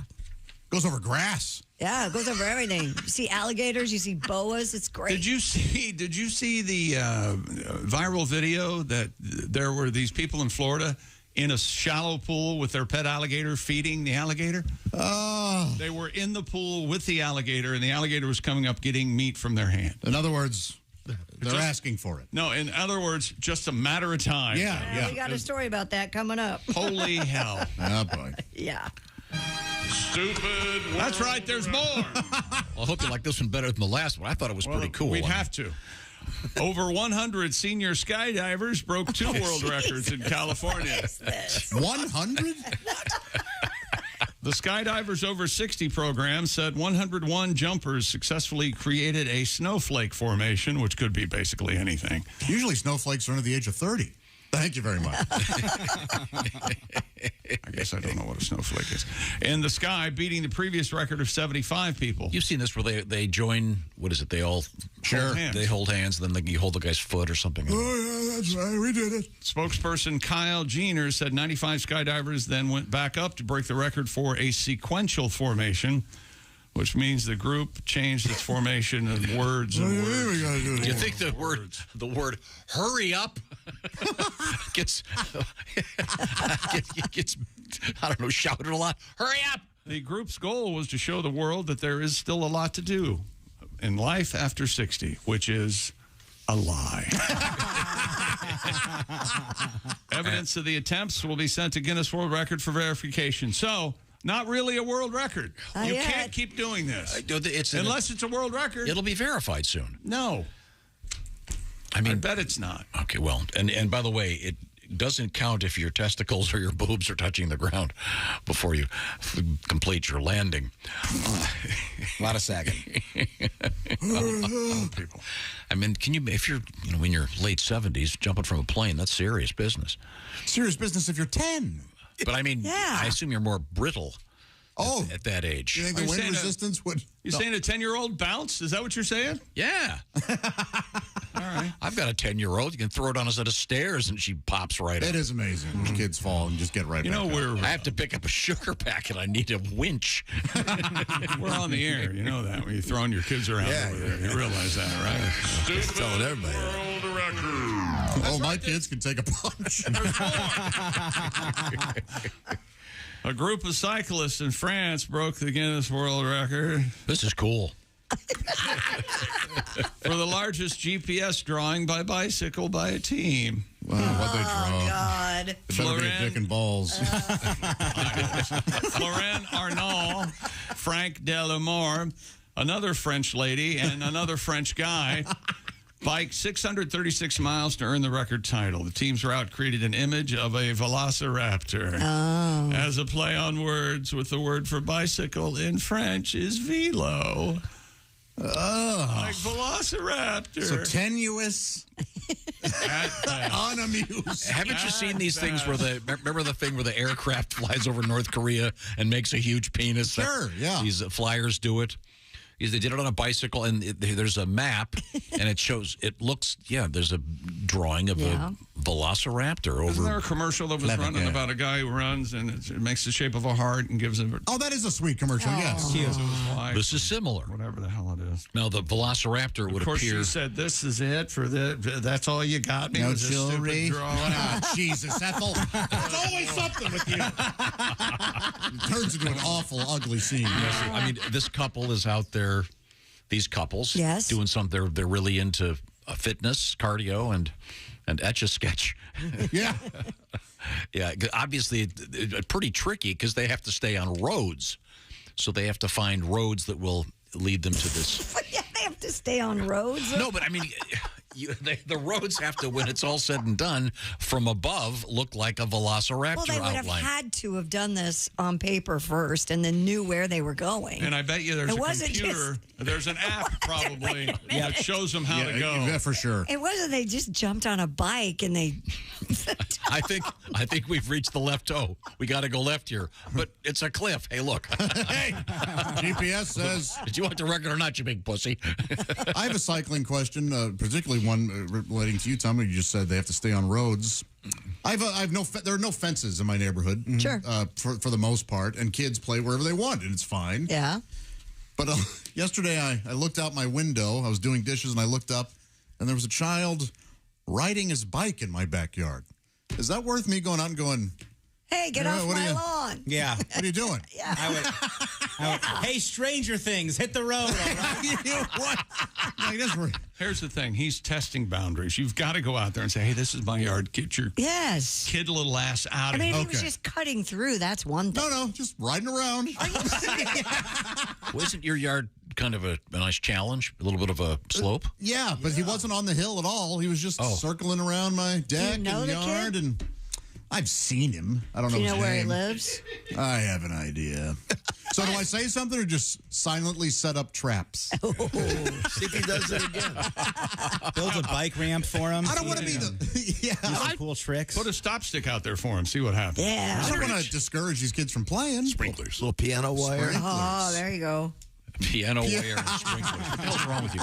You should just introduce yourself and say, hey, look, that's fine, but just don't go over there where the flowers are, whatever. Hey, we love that you're playing, but just don't play in my backyard, you know? What's that statue you have? Michael Myers or somebody? Jason Voorhees is in my shed. Yeah, just put him out there like a scarecrow. See what happens. A scare kid? That's actually pretty funny. Yeah. That'd be pretty cool. There's a guy standing Maybe grab your bike and go take a spin with him. No. Is that too creepy? That's creepy. Not to me, because I know that I would pose no danger to this kid. To the rest of the neighborhood, yes. I'll tell you what, I'll give you $200 to go rent a van. And just spray paint "Hi Kids" on the side of it. Give out candy. The neighbors are already mad at me for trying to have a basement underwear party with the kids. Just an innocent time. Play a little music. Dance a little. Yeah. Bring your own Adderall. It's just great to be out on a bike and riding around with I love it. Yeah. I know. That was the thing. It was like I probably cut through a yard, but I didn't ride around. Cutting through a yard, like I said, that's one thing, but you don't ride around in somebody's backyard. I kind of appreciated the brazenness. Like, all right, yeah. Must be nice not to care. Why picked your yard? Yeah, I didn't think of it as an attack. Sending a message, I'm telling you. All right. Do you have a paintball gun? I have a dart gun. Do you have a Nerf gun? One of those? I don't know. I have a really good blow dart gun. You can't do that. Yeah. In fact, you got to be real careful. Almost anything you do can get you in trouble. Yeah. You're put into a position where... Mom, the guy down the street shot a dart at me. Or even yelled at me. Yeah. Hey, I bet you can't go down the ramp and jump over the creek. You do have a little creek at the bottom. Yeah. See, that's another thing. It's like, I like when the kids play, because I would too if I were a kid. A creek? You kidding me? Oh, I love playing in creeks when I was a kid. Where did the word crick come from? Right? Yeah, I think it's like roof and roof. I think they're both okay. I grew up around 5 Mile Creek. Of course, yes. Creek. A 5 Mile Creek. But how long is that creek? It's 5 miles from downtown. Oh, okay. So it's not 5 miles. And there's 7 Mile Point. He set me straight, didn't he, with the facts? Yeah. So much for yes, Andy. It's called 5 miles. The creek is not 5 miles. You hiked the creek with me, right? Yeah. And was that the one where the deer popped out of the thing and scared the bejesus out of us? Yeah, we were walking through these high, tall grasses because you kind of bypass the creek there. Sure, looking for a place to make out, yeah. Yeah, of course. You and your buddy Pat. Sure. It's like 4 in the afternoon. All of a sudden, this deer is I like... love you, Tom. No, I love you more, Pat. No, I love you, Tom. I was looking for a place to poop, and I did. Right then and there. If you have a suggestion for Josh how to get out of this awkward situation, I just think you say, hey, how's it going? Maybe a branch in the spokes? No. Works. You got to be nice. Coming up in sports? No, nothing. No more world records? 6 world records. We're done. Yeah, that would be enough. Yeah. We got a story coming up. I'll just give you some of the key points. Cow, train, cow falls, dead guy. Oh, no. This is all the same story. I forgot gravity. Cow's fine because the trains have cow catchers.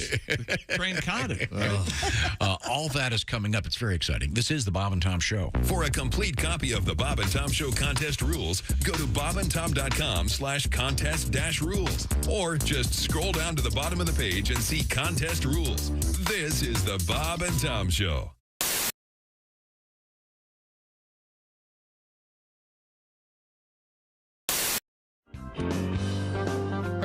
I blame Dan. So, Dan, you're getting divorced. Okay? I know. Yeah. But, I mean, really, even on, like, careers, I mean, it is tough, on the road, but we're just so different, too, like, comedy. And she is an electrical engineer. Very, very different worlds. Okay. Wow. And I probably should have listened more, too, because I realized after her doing that for 9 years, the only thing I know about her job is that it has to do with electricity and engineering, and that's it.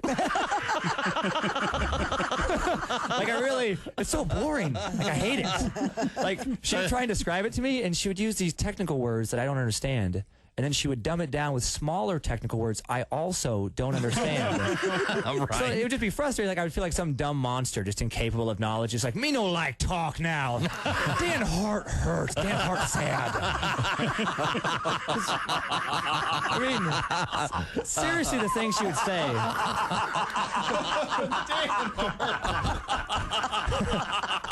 That's very good. But it would be like, would you guys understand this if she's trying? I'd be like, what do you do? She's like, are you asking us if we understand like, divorce? No, the job. Okay. The job. The job. Oh, the job. Okay. Like, okay, because this is the kind of thing she would say. I'm like, no, seriously though, what do you do? Right. She's like, well, right now I design schematics to handle the downtown power grid voltage distribution. What? Yeah. And I'd be like, what's the schematic do? She's like, well, schematic doesn't do anything. It just shows where the load's being carried. And I'd have to go 8th grade to make myself feel better. I'm like, I'll show you where the load's going to get carried. Dan happy now. Dan Hart is fun again. She'd be like, Dan, I'm serious. Typical guy. Yeah. Oh, yeah. Dan got big load. Yeah. Well, Dan been on road. The problem was it was so dry. I knew I'd have to work so hard, and then in the end, it would just suck anyway. It would just be something boring I wouldn't care about. Right. Sometimes I'd want to just say, look, just stop talking. Do you or do you not build robots? No? Yeah. Then why are we talking? Right. She could build a robot. Yeah, I guess she Electrical could. engineer, sure. Yeah. I know. Why can't you do that? She probably will. Still. Yep. Yes, one that Replace me. listens. Yeah. Someone she can get along with. Yeah. Who doesn't like meat? Hello. Yes, that could very well happen. Maybe kind of a dillbot. Okay. I think that's So the it likes first time pickles. All right. Okay. Insulted someone's ex-wife on the air. No. A dillbot makes perfect sense. If she's an electrical engineer, she can, make her. Yeah, make whatever she Who wants. knows? I'm sure she's a lovely person. I just picture my son saying, my new daddy's a dillbot. I'm not sure that.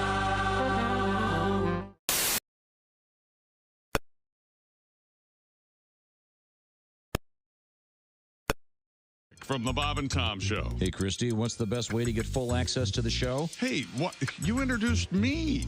That would be to become a Bob and Tom VIP. Very good. Now, Josh, what's a feature of Bob and Tom VIP? Wait a minute. Well, the live 5-camera video stream of the show, plus a podcast of the show and comedy from the Bob and Tom archives. Excellent. Chick, what do you have to say for yourself? Become a Bob and Tom VIP now. Just go to bobandtom.com/VIP. See, that was worth the wait, wasn't it? Essential Morning Radio. All day and all night.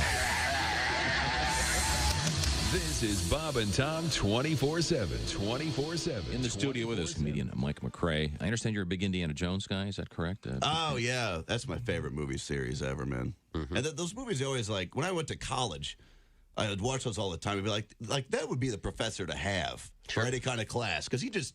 Every semester he just, takes off for 3 or 4 weeks to save the world or find some Inca staff in Peru or something, Like he walks into the first day.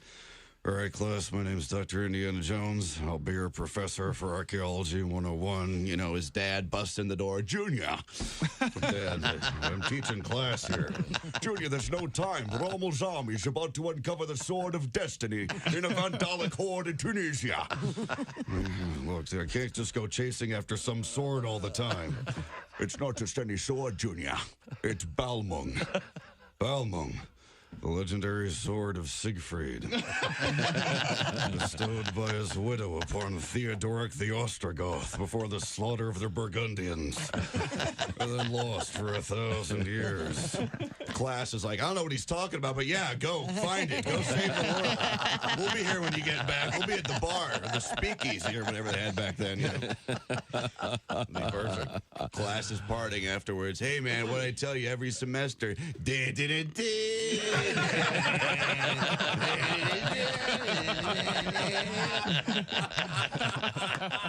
Good morning, sunshine. Bob and Tom 24/7.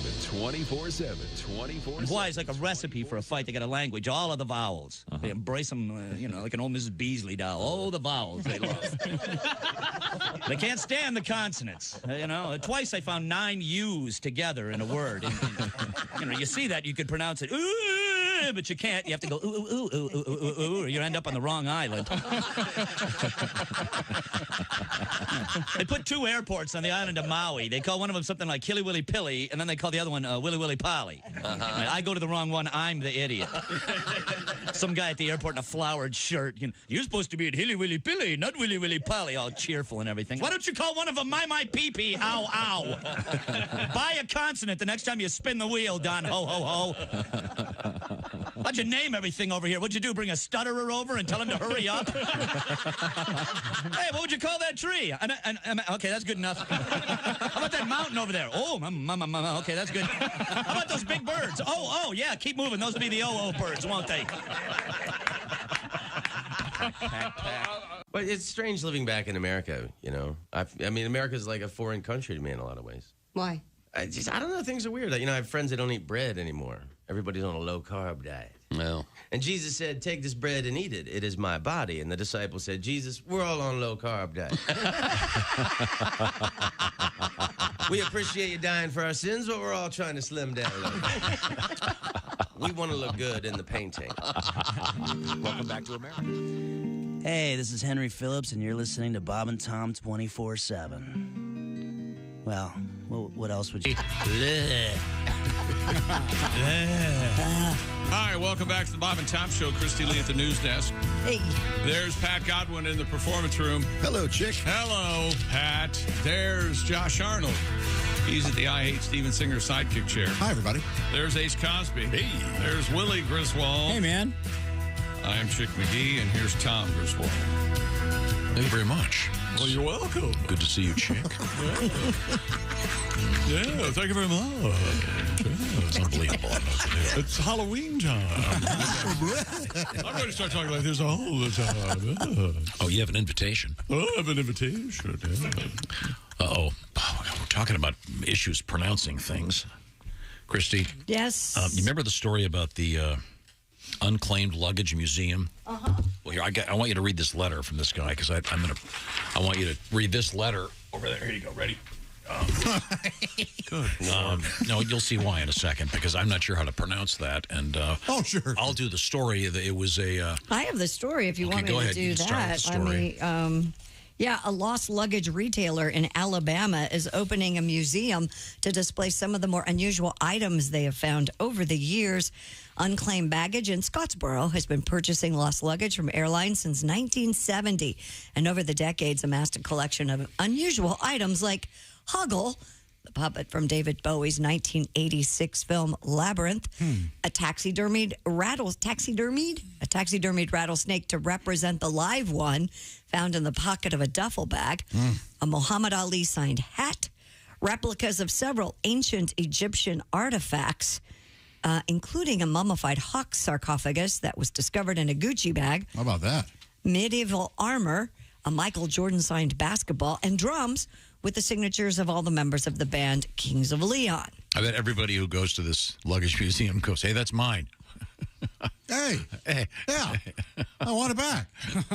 And this is from Stephen, who lives near the unclaimed baggage museum. He says, I live in Guntersville, just 20 miles or so from the unclaimed luggage place. Oh, yeah? Because you pronounce it. How do you pronounce it? it? It's Gunt, right? Gotta get Guntersville. That. Not Guntersville? No, I think it's a hard Gunt. Okay. He's in Alabama. I would assume it's Gunter. He's not German. Words cannot describe how cool it is. The description can't possibly do it justice. He says, come on down. Okay. Hey kids. Thank you, Stephen. Hey kids, it's either Disney World or the Lost Luggage Museum this summer. What do you say? Let's go. Christy Lee is at the news desk. What do you got over there? Oh, did you see where the dragon caught fire at Disneyland in Fantasmic? Yikes. Yikes is right. Everybody was okay. Yeah, nobody was hurt. Except the dragon. Yeah, let's ask the dragon. Yeah, the dragon got burned up. Yeah, we never do enough. We never do enough from the perspective Pete's of, Dragon? What about Pete's Dragon? I loved Pete's Dragon. Was that a miss? I don't know. I've never seen Tom, it. you raved about the live action one with Robert Redford. It was great. I didn't see that. I only saw the The original. live action Pete's Dragon? Robert, Yeah, What? just a few years ago, right? It was good. I thought Pete's Dragon was live and animation. It was, and then they remade it like, what, 6 years ago? They did? You wouldn't care for it. Bryce Dallas Howard is in it, who I think is wonderful, but... Okay.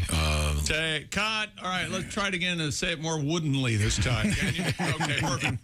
That's Daddy's girl. Yeah, the fire-breathing animatronic dragon burst into flames during the Fantasmic show I would have in loved Anaheim. It sounds like a great show to me. Well, it's always been part of the show, but not when the whole thing goes up. Yeah, they had to actually stop the show immediately, and they're trying to figure out what exactly went wrong. Somebody help me. Why did they program me to feel pain? Have you seen the famous video where the Hall of Presidents? That's some of my favorite stuff ever. Lincoln Falls Back, right, or something? The one I've seen. Well, one of my favorite exhibits at Disney World, of course, is the Hall of Presidents. Of course, nerd. That's for bored dads who need air conditioning. The Hall of works. Presidents is the lamest ride. Yeah, but it's pretty funny when It's people not a start. ride. It's a lecture. It is a lecture. People start getting political and shouting negative stuff about presidents they don't like. You suck to a robot. It's a robot, you jerk. Take that, Buchanan. The time I went to see it, Nixon got a boo. That was it. Oh, yeah, Kennedy usually gets applause. Nixon got a boo, Kennedy, yeah. These days, God knows what'll happen. Yeah. Yeah, so, and then years ago I talked about this, which was a slightly, because, when you go to Disney World, there are all these sort of lesser parks kind of around it, that are more, I don't know. There are some, sure. I mean, Universal's obviously amazing, but, but there are some more minor parks. I went to one, they had the Hall of Vice Presidents. Oh, how was that? Yeah, it was, and still some of those guys got harassed. I mean, you can't win. Suck it, Quail! Where's the whore, Rockefeller? How long does it take to dress a dead vice president? Ask Megan Marshak. Go ahead. The Hall of Vice Presidents, all the guys that turned out to be presidents as well, your LBJs, your Bidens, they're just insufferable there. Hey, you can actually see me at the Hall of Presidents. No big deal. Yes. Yeah, we get it. Okay. I was there and I saw Gore, and he was just talking so robotically, and all. It turned out it was Al Gore. I had no idea. And he goes, yeah, you see the windmill on the roof? That's what's powering me. I invented the internet. Very good. But when I went to the Hall of Vice Presidents, the weird thing was only half of them were there because most of them were off from other countries attending state funerals. And they always State send the vice robotic funerals. Speaking of airlines, a cargo container worth over $20 million was stolen from Toronto's Pearson International Airport. It was holding $21 million in cash. Authorities said a quote-unquote high-value container was taken from a holding area facility after being unloaded from a plane. It contained gold, Josh, along with other items of monetary value. Wow. Police declined to provide more details. This sounds to me like sort of the famous JFK Goodfellas heist. Yeah, that Lufthansa. Yes, yeah. That was all diamonds, was it? I thought it was cash. Some of it was cash. Oh, okay, yeah. There's a Maybe they took some liberties with the explanation of it in Goodfellas. I don't remember either, but pretty wild. So look for somebody to be showing up with his wife in a really nice coat and a Cadillac. Yeah. We're looking at you, William Devane. All that gold stolen. Kind of What cool. did I say? Don't buy anything. Don't buy nothing. Didn't I say that? It's in her mother's name. Wasn't her name Karen? Get away. Yeah. The main love interest, his wife. But in the movie Goodfellas, they have this party, and they're supposed to be being cool, and the one guy shows up, and his wife has this great, beautiful coat. He's in this Cadillac, and he goes, "Yeah, don't worry, it's in my mother's name." I love that car. I love that car. Yeah. And that guy's got this weird comb over that later on you see frozen. Remember that? Oh, yeah. He's got kind of a fro. It's more of it's a very spongy fro look that guy does. Yeah, that was a particular style. The famous NBA coach, Dick Versace. I called it cotton candy head. Yeah, it was. Did you use that accent? What was that? Candy head. I think the way it worked. I think the way it worked. I'm not kidding. I think you would grow your hair on one side of your head like 4 feet long. I remember, and then they would spin it around your head like cotton candy. Kidding. Yeah. No, and Reggie told us what he looked like in the shower. Remember? Yeah. Yeah. It was one side of it was down. Weird. Yeah. Oh, here we go. Why did you do that, Karen? And where's the stuff that I left, Karen? I flushed it down the toilet. You what? Karen, that was worth $60,000. Karen, that's all the money that we had, Karen. Karen, they were gonna find it. Karen, they would have never found it. I swear. Why did you do that, Karen? Good Lord. What was that? What was that bleep for? There's no cussing in Goodfellas. Christy, what's the teaser? Coming up, we do have sledgehammers in the news today. We have nudists in Austria. We have the champagne of bottled beers in the news today. I know you're a big fan. You're talking High Life over there? What's going on? High Life. Yeah. This is an interesting story because Miller High Life, I can remember as a kid, it used to be called the champagne of bottled beer. Sure. Mm-hmm. Now it's just the champagne of beer. And it's gotten them in trouble. Huh. We'll find out exactly There's why. no champagne in this, if that's the story. It has to be made in France. These people, we have to stop them. When we come back, we will. This is the Bob and Tom Show. Thanks for listening to the Bob and Tom Show this morning. The show is also out there for you on our YouTube.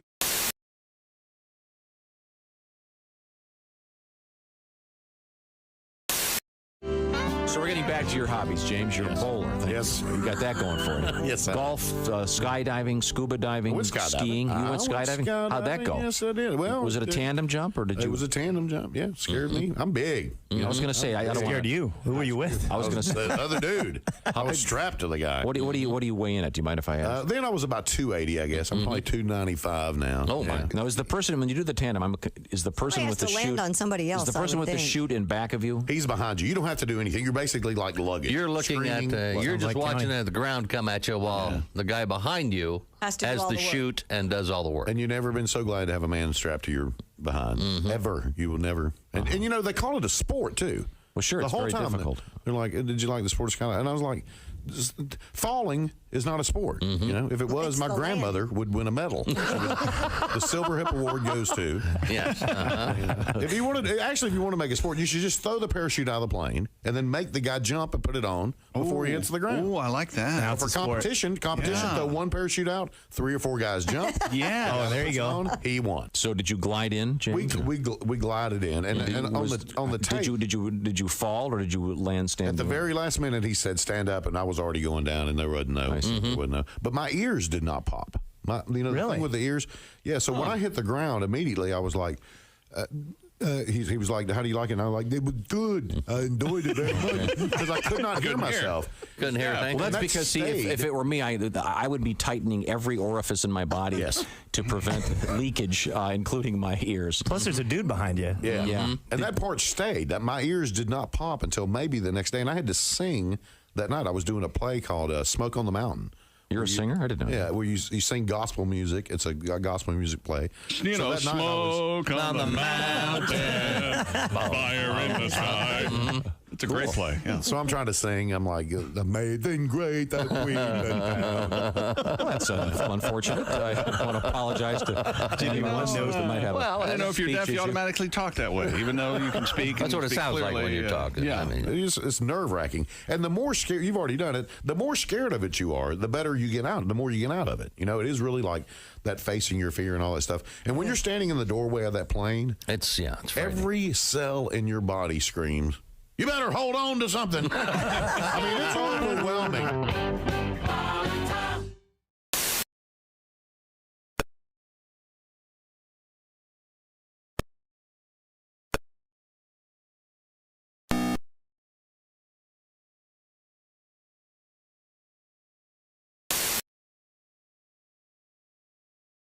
American Airlines Flight 1958 departed from John Glenn Columbus International Airport around 7:45 a.m. Sunday, headed to Phoenix.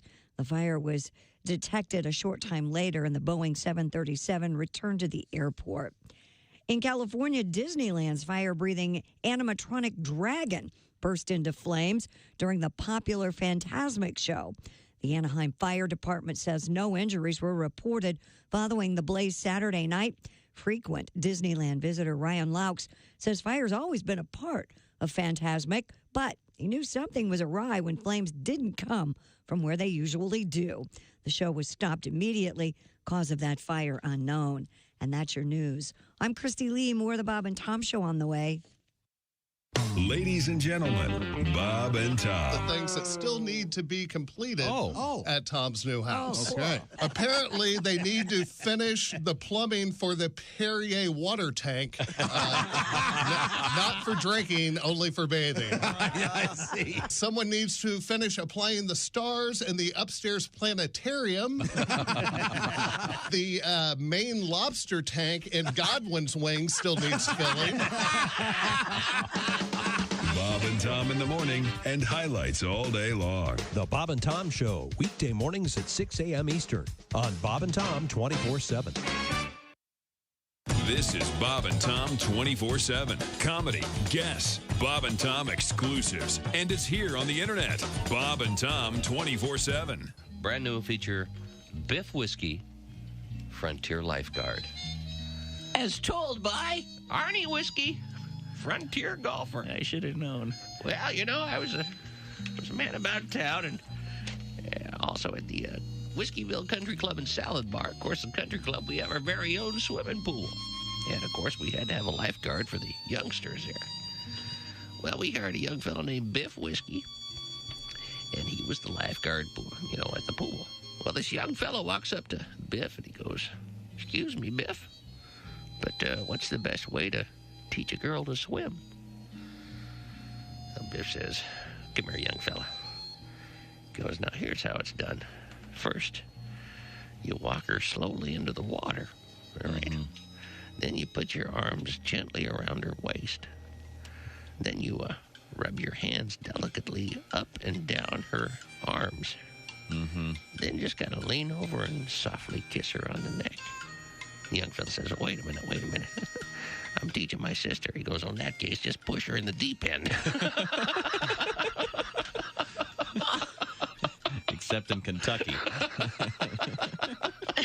Jeez. I knew I should have held my ears for that. Thus concludes another exciting quick episode of Biff Whiskey, Frontier Lifeguard. Thank you very much. Hi, fellas. This is Floyd Tucker, the over-the-road trucker. You're listening to Bob and Tom 24/7, of course. Also with us, Christine Stedman. Now, you're a mom? Well, a mom and a grandma. I think you know that. I know. I'm a grandpa. This is how this Are works. you? Yep. She's been married 27 years and still a virgin, Tom. Yes. Well, you know, I have a lot of grandkids. My daughter keeps having babies, has one almost every year. Really? Wow. Yeah, she called me the other day. She goes, "Mom, guess what? I'm pregnant again. There must be something in the air." I'm like, "Yeah, you're late." But seriously. Hello? Bang! Hey, Zoom! hello? Zing! I'm getting her fixed. Are the stars out tonight? I don't care if it's cloudy or bright, 'cause I'm blind. Jeez. Welcome back to the Bob and Tom Show. Christy Lee at the news desk. Hi, Chick. Hi, there's Pat Godwin in the performance room. Hey, Chick. Hi, there's Josh Arnold at the I Hate Steven Singer sidekick chair. Chick. Hey there, there's Ace Cosby. Hey. There's Willie Griswold. Chickster. I'm Chick McGee, and here's Tom Griswold. Well, thank you very much. Pat Godwin, as you mentioned, is in the performance room. And, Pat, you've been working on some music in there. Yeah. I know that you've got a couple gigs coming up a little bit down the road. You're going to be at McCurdy's in Sarasota, Florida, starting Wednesday, July 12th, running through Sunday, July 16th. Your annual run at McCurdy's. And I understand they're going to be recording the new Pat Godwin special. Yeah. Should be very exciting. By the way, Greg Warren's special, getting some really nice emails about that. It's called Greg Warren the Salesman. You can find it on YouTube at Nate Land, or just Google Google Greg Warren, the salesman, you'll find it. And there's some nice folks have watched it and just enjoyed it very much, and it's family friendly. Mm-hmm. So Greg Warren, usually our guest on Mondays. He was here last Friday. We'll talk to him next Monday. So, Pat, what are you working on in there? Something for Christy. We haven't brought up her wedding in a while. Yeah. You haven't eloped yet, right? No, you'll find out when I do. Okay. Well, we'll find out after you do. Yes. Okay. Let's keep the home fires burning, right? Okay. I can see after number 3 you'd have anxiety. I never thought you'd marry again, but here you are looking at number 4. You got a ring and you're planning to elope. Don't you have to run this all by the Pope? Nope. Woo! Wish you a lot of luck to your feller. Randy's gonna say I do.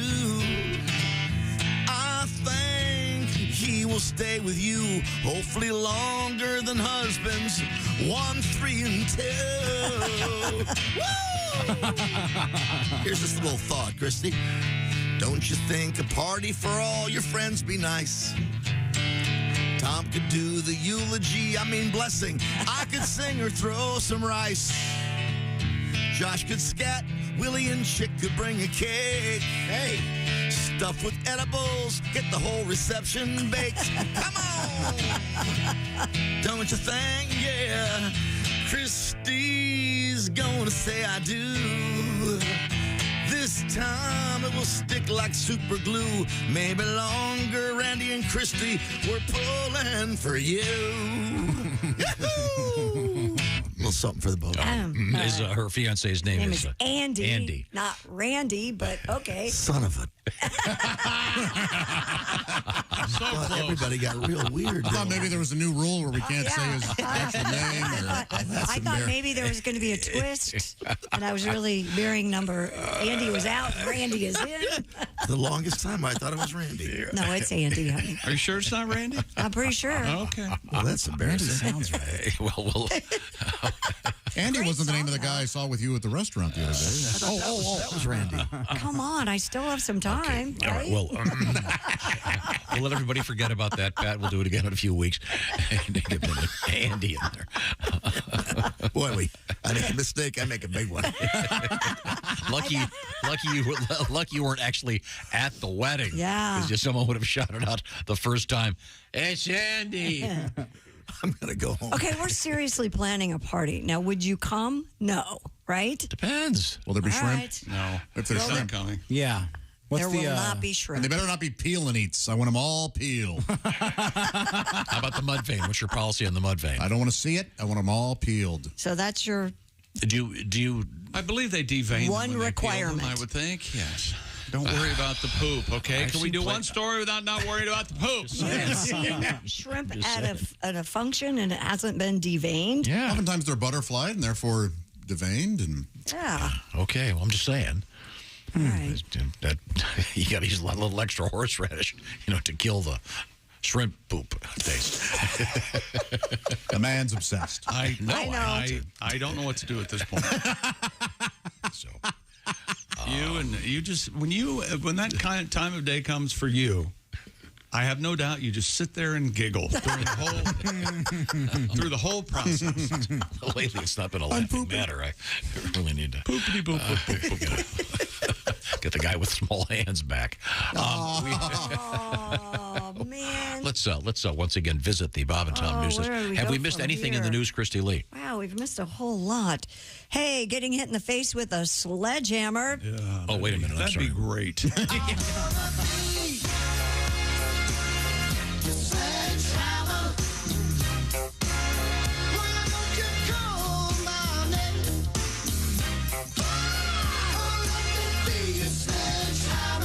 Well, that's a problem. That's great song, why great video. Some sledgehammers are being recalled over the danger they may present to people using them.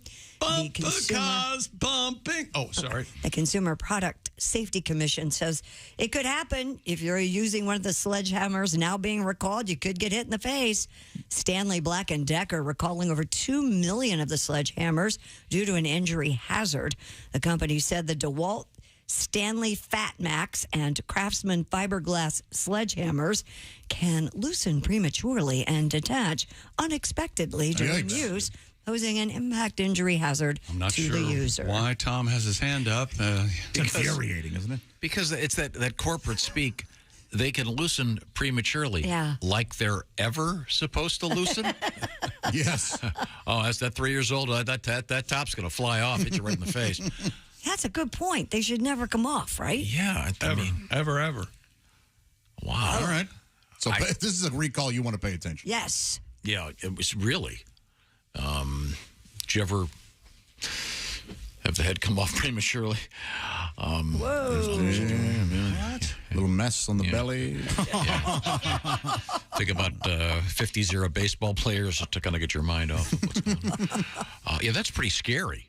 If the head flies off your sledgehammer, I don't know what. I mean, isn't it a pretty simple device? Yeah. I mean, there's sort of one contact point where the two need to be melded together. I wonder if they used bad glue. Do they glue them? You think there would be something more I would think it would substantial? Be well, the glue. Super glue. I don't know, but if you've got the DeWalt, the Stanley Fat Max, or the Craftsman fiberglass sledgehammer. Hi, I'm Stanley Fat Max. Oh, I know what you're thinking. Yeah, look. He's the spokesman? That's right, yeah. Any more donuts? He doesn't say much. He just requests more food. Stanley Fat Max. Very. He's the maximum fat. It's Monday at 8:08. What do you want from me? Right, it's a warm-up. This is a warm-up show. Got the name right. Still trying to figure him out. Yeah. Right, I'm Randy Fat Max. That's good. I like him, too. Oh, Randy's involved? Randy, it's a callback to Godwin. Randy. Nudists in Australia, not in Australia, nudists in Austria, quite a difference. They both talk funny. Yeah, are up in arms. Well, but the nudists in Australia, their pubic hair spins the other direction. Well, naturally. And their boobs hang in their face. Sure. Instead of their navel. Is that what you're doing? They're up in arms about plans for a cable car that would pass over a popular clothing optional beach. Well, put your arms down. No wonder everybody can see your boobs. Nudist Barbara Hauschel told the Austria press agency she feared cable car riders would snap photos as they swoop across the area. The Austria press agency called Fear Us. Never mind. The 72-year-old nudist said, I don't want to end up on the internet. And everybody said to the 72-year-old nudist, you don't have to worry about it. Project developer. Sagzilla, no worries. Yeah. Okay. No one wants to wash your saggy ass playing cornhole to it. Project developer Hannes de Jaco tried to reassure nudists, saying the cable cars would only pass over a very short stretch at the beach. Well, that would be. Of course, people. Everyone would know about it. Yes. All the kids would rush to the side of the beach where the side of the cable car where the nude beach was. Yeah. Because sure, the views are spectacular, but wait a second, there's a nude beach here. Oh boy. Oh boy. Wouldn't you want to see that? What, a bunch of wieners and butts? I wouldn't be on a cable car. I'm a mess on those. Are you? I'll go up them, but man, I'm nervous. Yeah. Really? Oh, that's right. You don't like. I think isn't it like 85% of those fall? No. I think it's higher. Yeah. Oh yeah, I think it might be. How are you going to ski? You got to. I'm not going to ski. Why not? I'll sled. Okay. That's more fun. Skiing doesn't look fun to me. I know a place where you can take a cable car of sorts, a gondola, up to the top of a mountain, and they have a special sledding thing. Yeah, I'd love that. Would you do that? Yeah, I would. I'd be nervous on the thing, but it's always, the sights are neat. Okay, well, in any event, this sounds like a really cool thing in Austria, a whole series of these beautiful cable cars. Mm-hmm. Be great. And obviously, Never been there. in the summertime would be, I assume, the time the nude beach would be more crowded.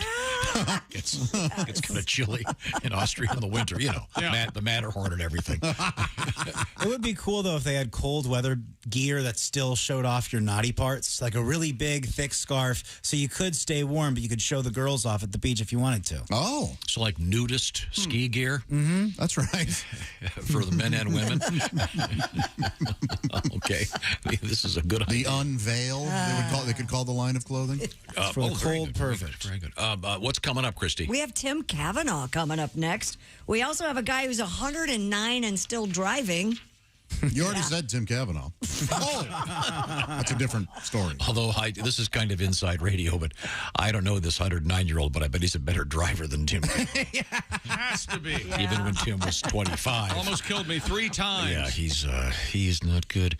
Right now it's quiz time. Christy Lee, what is your sleep number setting? 40. What does that mean? That means it's the softer side of the mattress, if you will. That's right. It's less firm. Chick McGee, your sleep number setting is? 100, the most firm, Tom. And you can adjust that bed at the touch of a button when you get it home, and you can readjust it until you're happy with it. In fact, some of the sleep number beds actually coach you in how to get the most out of your bed and get it to the most comfort level so you sleep the best. Chosen, I should say. You can be one who chooses. How about that?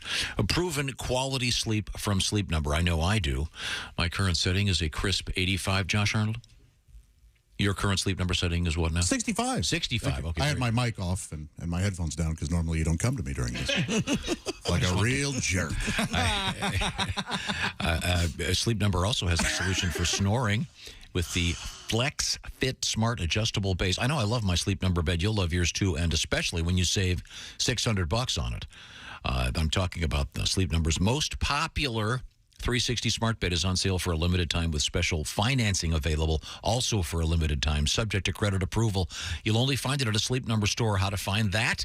sleepnumber.com/BT show. If you've been thinking about getting a new mattress, check out these special financing things happening right now. And the Sleep Number mattress, of course, lasts longer, and you're going to be happy with it because it's adjustable. It's not like you go to the mattress store and find the one, and then you get home and go, boy, this is really not what I wanted because it's too firm. Touch the button, and you got it where you want it. The Sleep Number bed. Tell them the Bob and Tom Show sent you. sleepnumber.com/BT show. Coming up, careful. That's an alligator in the RV park. Uh-oh. This ends better than the other story about the flying cow. That guy died. This is the Bob and Tom Show. Hi, this is Kostaki Economopoulos, and you are listening to Bob and Tom 24/7. Yeah, you are. Thanks so much for tuning.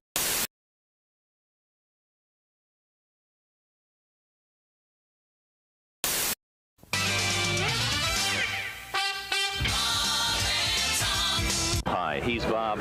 I'm Bob. And he's Tom. And I'm Tom. What is it, Tom? San Francisco's gay Jewish congregation, Shah Ar-Zahav, has dedicated its new synagogue. This is true, with 2 members engaging in the ceremonial blowing of the ram's horn. KIZZ-FM. Kiz. Lucky that doesn't start with a J. Stop it! Dr. Ruth, can I get pregnant when a man undresses me with his eyes? Only if he's cockeyed. Golly, Earl, that might be a pretty good idea. I'd killed my wife when I'd wanted to. I'd be out of jail by now. Dr. Ruth, when I'm dancing, what part of my body should not move? Your bowels. I got some DAP butt crack filler putty back here. We'll just fill that crack right in there, Bob. Comedian Tim Allen. Oh, God. Using laxatives and a rectal scope, doctors were able to collect evidence over a period of 4 days. I must have one. Rectal scope is a mouthwash. Your color's back to your face? Oh, I was gray this morning. So is yours, Tony. Tony, you're... I'm sorry. Thank you. I've got to go. You're gaining weight. My wife, when the first time she was pregnant, all I saw of her for 9 months was her ass hanging out of a refrigerator. And if you believe that, I can't say that. Bishop Emeritus Frederick W. Freaking, who headed the Roman Catholic Diocese. What's his name? He was 85. Did they have to pull the freaking plug? Hey, boys, this is the Pope. I got to go to the freaking funeral.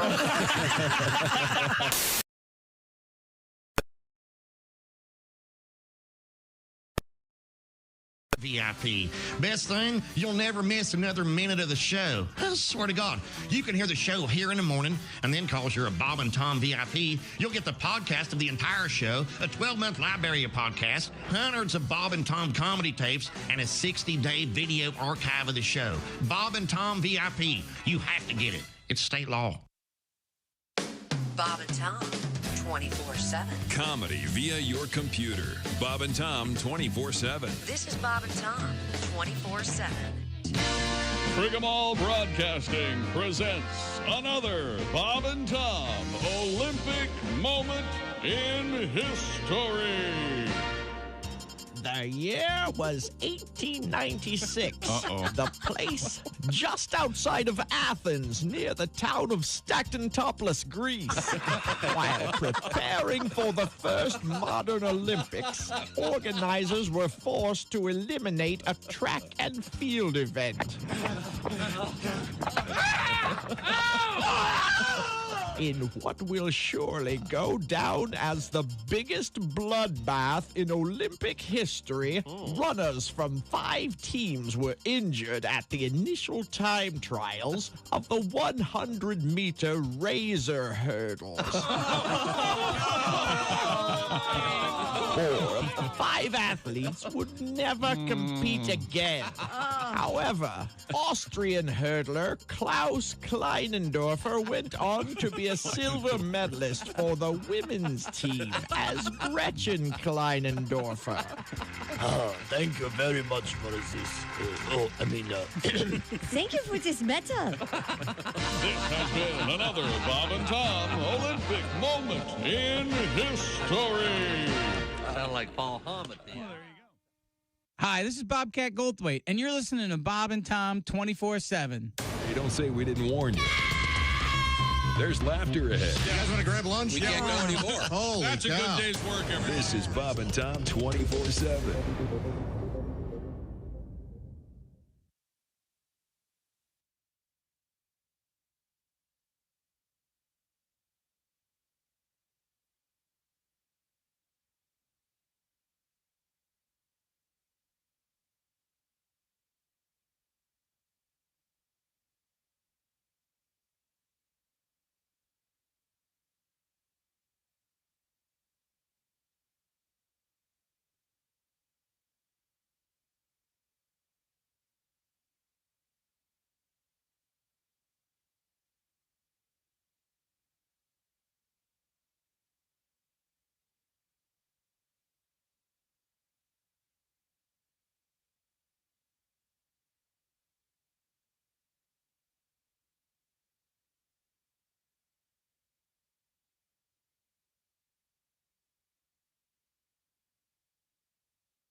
Hey, welcome back to the Bob and Tom Show. Christy Lee at the news desk. Hello. There's Pat Godwin in the performance room. Hey, Chick. There's Josh Arnold, the I Hate Steven Singer sidekick chair. Hello. There's Ace Cosby. Hey. There's Willie Griswold. Good morning. I'm Chick McGee, and here's Tom Griswold. Thank you very much. Looking forward to the Ace Cosby joke of the day. Looking forward to chatting with Reno Collier. And at some point soon, we're going to hook up with comedian Tim Cavanagh. Not exactly sure what Tim has going on. I know that he's a big fan of celebrity birthdays. Oh, Timmy C? I assume that'll be a part of the action. But, I'm getting the signal. Apparently, we have Mr. Cavanagh joining us momentarily. And we'll be able to actually see him on the big screen here. There he is. Very good, very good. Tim, look, can you give me a quick hello? Let's see if we can hear you. You look very nice. Hey, Tom. There you go. Nice. Hello, everybody. Hi, Tim. Hi, Tim. You look great. Thank you. You guys look great, too. Thank you. I'm looking at you on your monitor. You look fantastic, all of you. Oh, appreciate you. Yeah. Willie, I don't think I've ever seen you look better than this. Oh, thank you very much, Tim. I appreciate that, man. It's very nice. I'm wearing a hat also today. Today is a very special day because today's hockey day. I'm very excited. You're a Kraken fan, huh? Yeah. Seattle Kraken. Well, okay, here's what's going on. I'm a Chicago Blackhawks fan. Oh. But the Blackhawks elected not to do the playoffs this year. As did my St. Louis Blues, yes. Yeah. They just decided pretty early on in the season, no, I don't think we're going to do that this year. So, but I love the Stanley Cup. Yeah. So I decided I want to root for somebody, and the Seattle Kraken is the newest team in the NHL. Mm-hmm. This is their second year in the league, and they made the playoffs. And your St. Louis Blues and my Chicago Blackhawks did not. Yeah. So what does that tell you? Storied franchises such as we have did not make the playoffs, but the Seattle Kraken, the upstarts, are doing very well. That's great. Pretty wild. So it's exciting. I wrote a song about him. Oh, you did. Okay. Cool. All right. And that's the whole thing. And okay. Well, so this is going to be you're really this is exciting, you're jumping on the Kraken bandwagon. I am. Absolutely. No. You know what? I actually have had this song sort of written for like 2 years. Wow. Not that I practiced it very much, but I was waiting for a bandwagon to pull up. Okay. And a Kraken is, what exactly is a Kraken? A sea monster. Kraken. Oh, okay. It's a sea monster. Yeah. And it supposedly lives like in Puget Sound right there. And it's really scary, apparently. Okay. It's imaginary, but I mean, if you have a really good imagination, it's really scary. Okay. Well, we're ready. Go ahead. So anyway, can I do my song? Please. All right. Lower your expectations here. Okay. They're down there. All right. Here we go.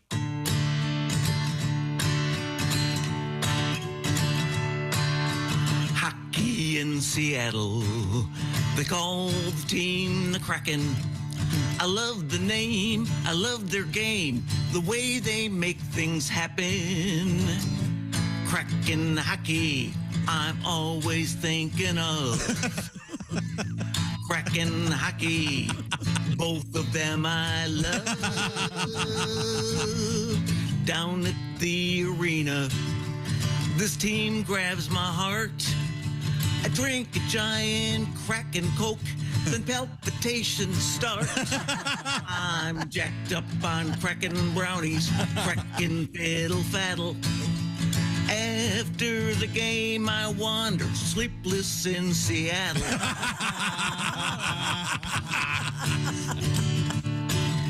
And when they win the Stanley Cup, we'll fill it up with Kraken stuff.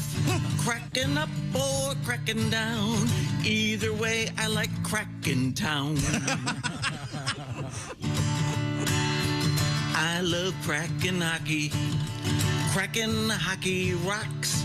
I wear Kraken hockey jersey with matching socks.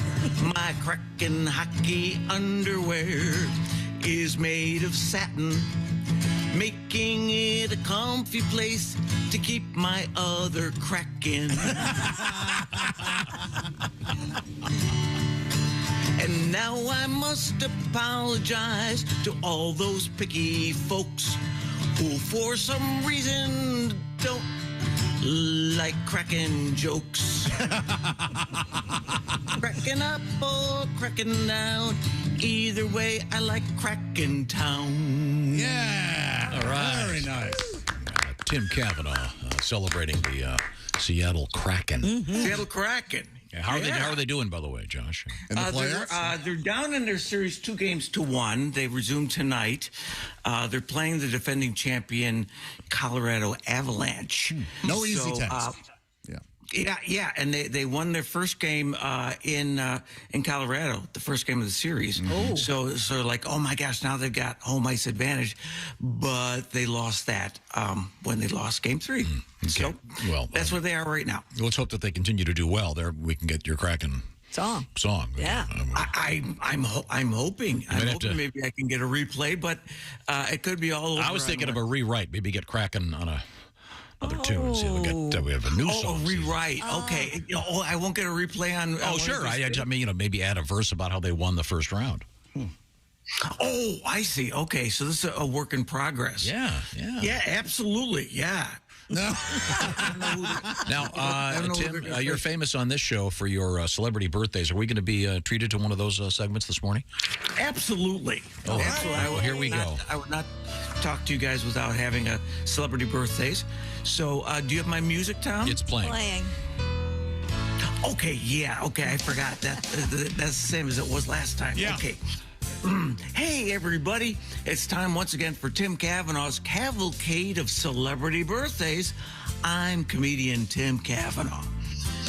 The actor who brought Zorba the Greek to life, Anthony Quinn, was born this week back in 1915. He had 12 kids by 4 different women and amazingly played only 2 seasons in the NBA. It puts Sean Kemp to shame, for God's sake. Former Spice Girl Victoria Beckham turns 45 this week. She has 4 kids with soccer superstar David Beckham, who successfully impregnated her without using his hands. I believe you don't want to get a yellow card on that. Turning 82 this month is former Cincinnati Reds great Pete Rose. Despite having the most hits in baseball history, he was banned from the game for betting on the Reds while he was their manager, which shows the hypocrisy of the MLB, because everybody knows Mookie bets. He's still playing. That's right.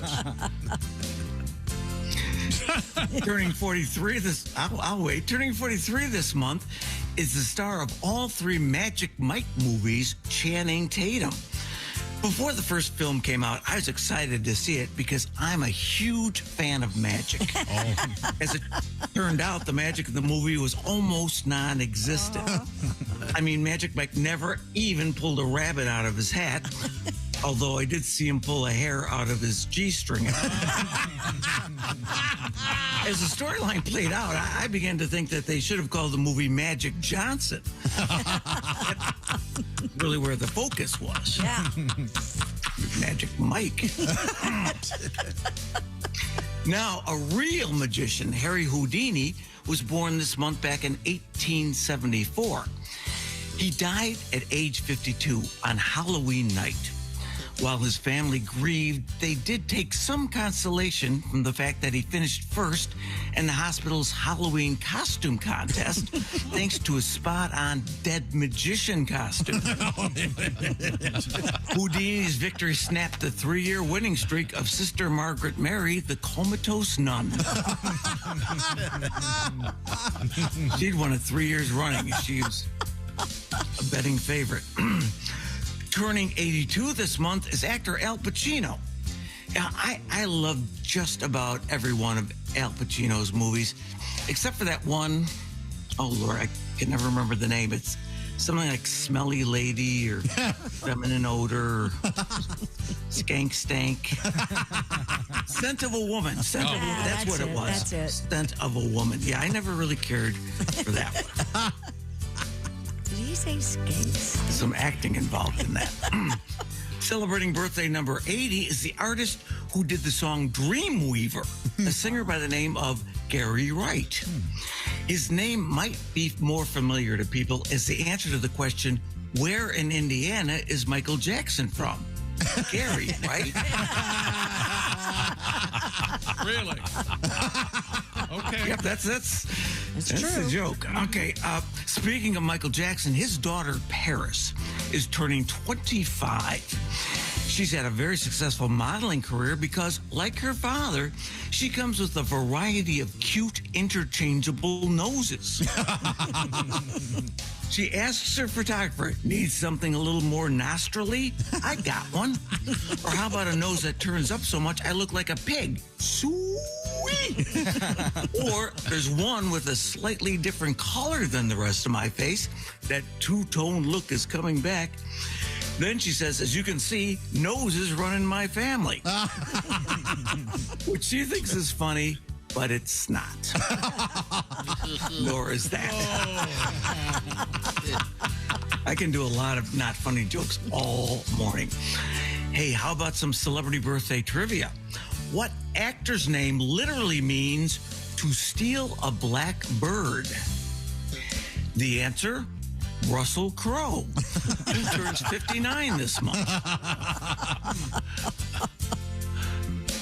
Not everybody's laughing at these. I'm hearing Josh, I'm hearing Christy, and I think the rest of you are involved in some crossword puzzles. I love them, Timmy. Love them. I do too. Sudoku, Keep moving. whatever We're that's laughing. called. Actress Jessica Alba is 42 this week. In the movie The Fantastic Four, she played the Invisible Woman. I didn't go to see it, figuring, she's invisible. Yeah, why? That's just terrible marketing. Yeah, it sure is. In reading about her, I learned that Jessica is the subject of a well-known Spanish-American palindrome. Hablo was I, ere I saw Alba. For your palindrome fans. Hey, born back in 1928 was the poet and author Maya Angelou. In a lifetime that lasted 86 years, she wrote 7 autobiographies, which seems like a lot. Until you find out that Congressman George Santos has just finished his 18th autobiography titled I'm Every Woman. A follow-up to his last book, Call Me Ishmael. Because he's got a lot of different names. Yeah. Hey, celebrating birthday number 32 is actress and singer Jamie Lynn Spears. She has officially been named America's 3rd favorite Spears, finishing behind her sister Brittany and Broccoli. Broccoli Spears. Food.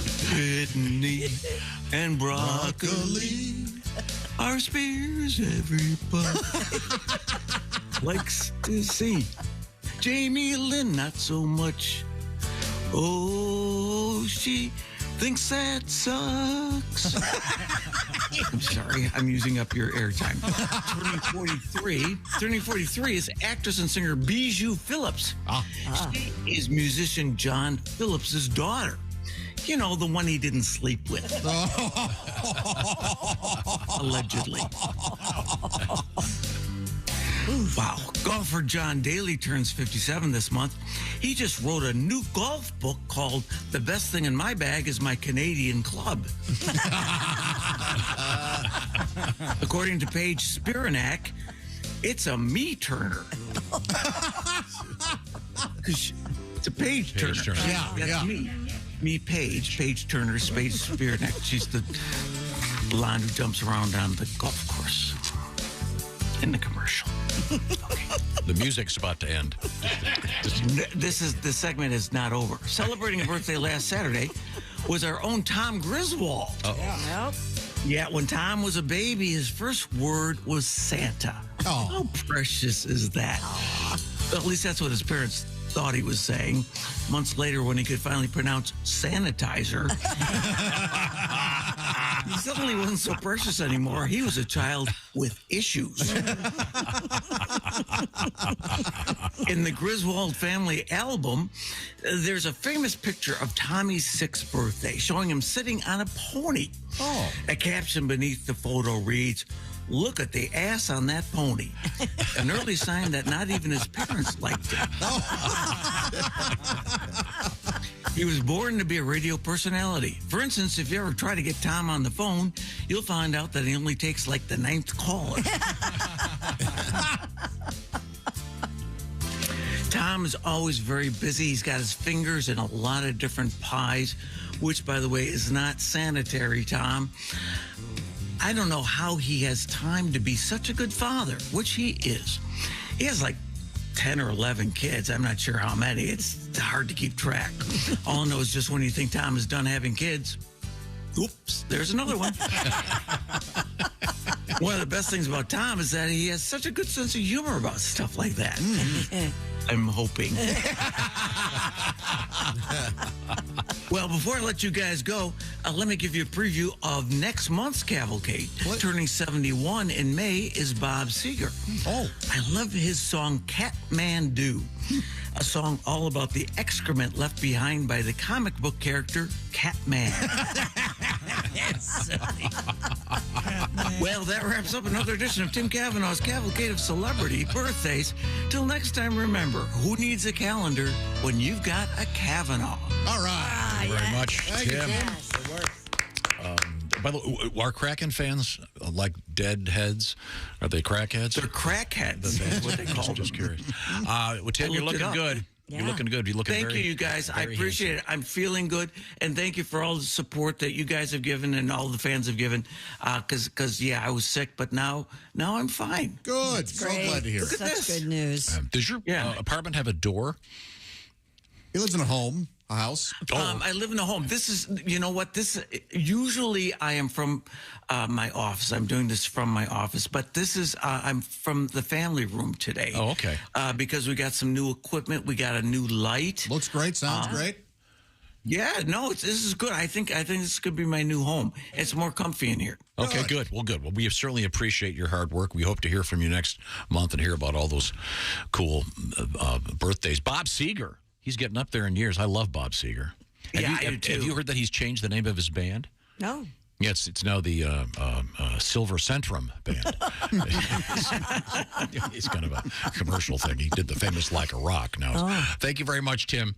Bye, Tim. Thanks, you guys. If you'd been listening to that musical interlude with Tim on those Raycon earbuds, it would have sounded fantastic. That's right, Tom. Raycon's mission is to prove that you shouldn't have to pay an arm and a leg to get quality sound and essential smart tech listening features. Just go to buyraycon.com. That's right, $5 and your bank account's somehow always depleting. That's all you have in your bank's $5. Well, evidently we're officially entering some sort of recession. Most products do the same thing but are priced differently solely based on the brand name. Raycon's mission is to prove you shouldn't have to pay an arm and a leg for quality sound and essential smart tech listening features. With Raycon, you get a pair and a spare and still pay less than you would some of those other big-name tech brands. Raycon knows that in this economy, every purchase needs to be perfect. They offer buy now, pay later options. They have an easy and free return guarantee. They offer free domestic shipping and flat fee international shipping. And they have over 50,000 five-star reviews. And we haven't even mentioned that they have 8 hours of playback, crystal clear quality, and are water and sweat resistance. Go to buyraycon.com/Tom today. Get 15% off your Raycon purchase. That's buyraycon.com/Tom. 15% off your Raycon purchase. The Raycon earbuds, they're twice as good and cost half as much. Check them out, buyraycon.com/Tom. Coming up, there's a flying cow in the news. Also, parrots making actual video calls. It's hilarious and it's real. This is the Bob and Tom Show. Got something to say? Send us an email, bobandtom@bobandtom.com. This is the Bob and Tom Show.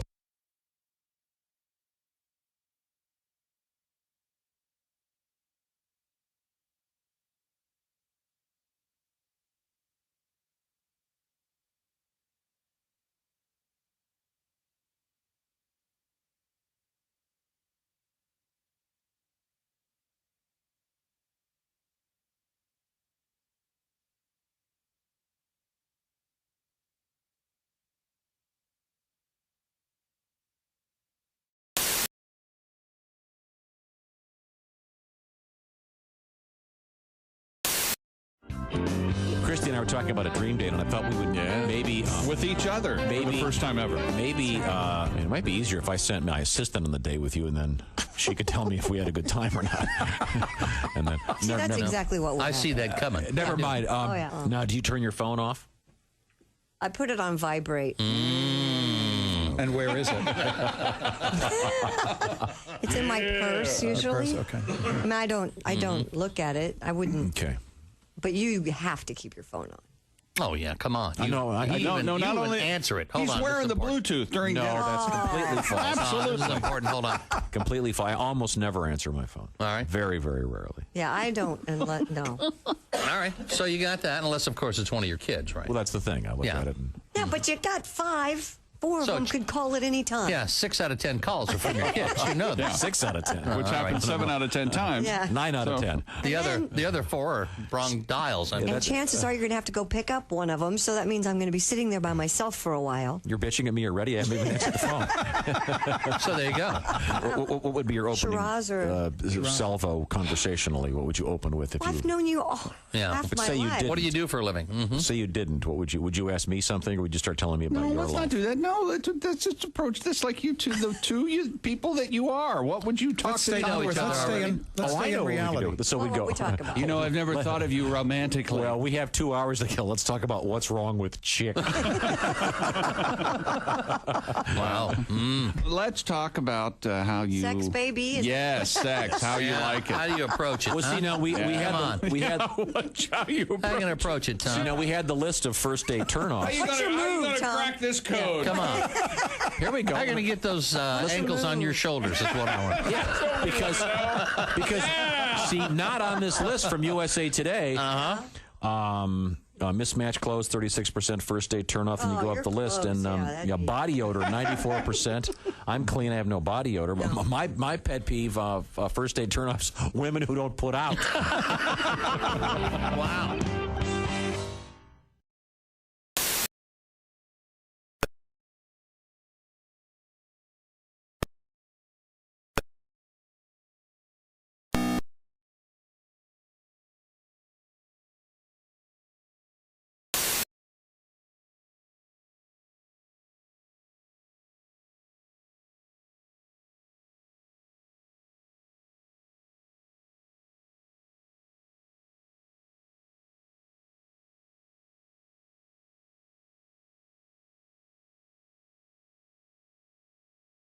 Bob and Tom Show, weekday mornings at 6 a.m. Eastern on Bob and Tom 24/7.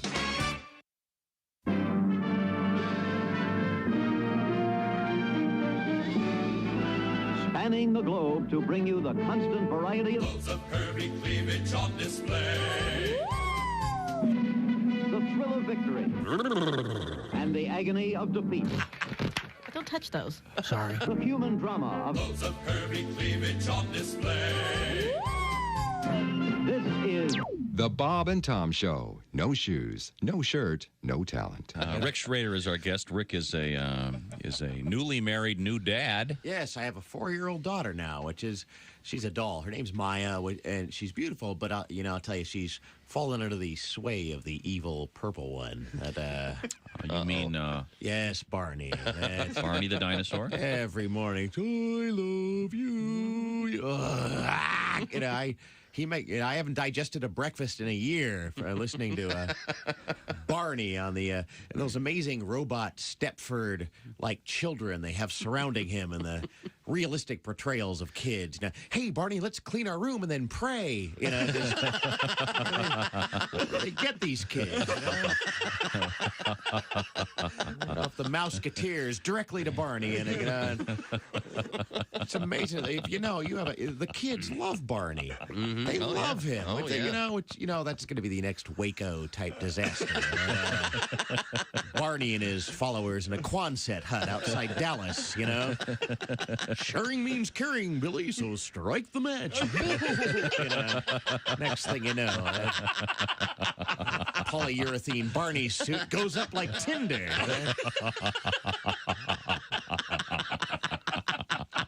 I point this out because I care. You're listening to Bob and Tom 24/7. That's awful. Awful entertaining. Central Morning Radio. This is Bob and Tom 24/7. 24/7. 24/7. Comedian Bruce Clark is our guest. How about that Pictionary? You ever play that game? Pictionary? Sure. Yeah. We almost got in a fist fight over that, didn't we, Chick? Yeah, we sure did. And you play with your friends. They're always drunk, too. All your buddies are always loaded up.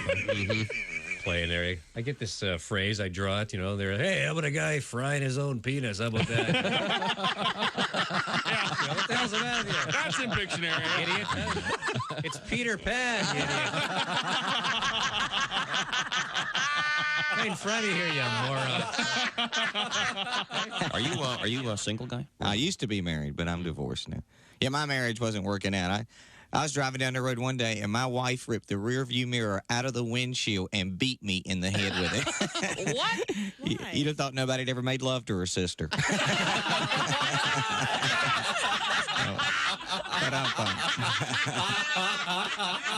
She was just as bad. Yeah. She used to brag, I can count the number of men I've been to bed with on one hand, and then she'd do it too. 5, 10, 15, 20, 25. Hey, everybody, this is Jimmy Pardo. You recognize my voice from the show and my face from television. It'll all start over again. Hey, welcome back to the Bob and Tom Show. Christy Lee at the news desk. Hello. There's Pat Godwin in the performance room. Hey, chick. There's Josh Arnold, the I Hate Steven Singer sidekick chair. Chickster. Hey there. There's Ace Cosby. Hey. There's Willie Griswold. What's going on? I'm Chick McGee. I have no idea. And here's Tom Griswold. Let's get it on. Oh, we have a story about that. About what? Marvin? Let's get it on. The great song, Let's Get It On. Jury selection and opening statements are set to begin in a trial that mashes up Ed Sheeran's Thinking Out Loud and Marvin Gaye's Let's Get It On. The heirs I got him right here if you want to hear. The heirs of Gaye's co-writer of the 1973 soul classic, Ed Townsend, are suing Ed Sheeran in a trial that opens in Manhattan federal court today. I don't know if you play Thinking Out Loud, I'll cry. They say Sheeran's 2014 hit is so similar to Let's Get It On that it violates copyright. Oh, really? Here's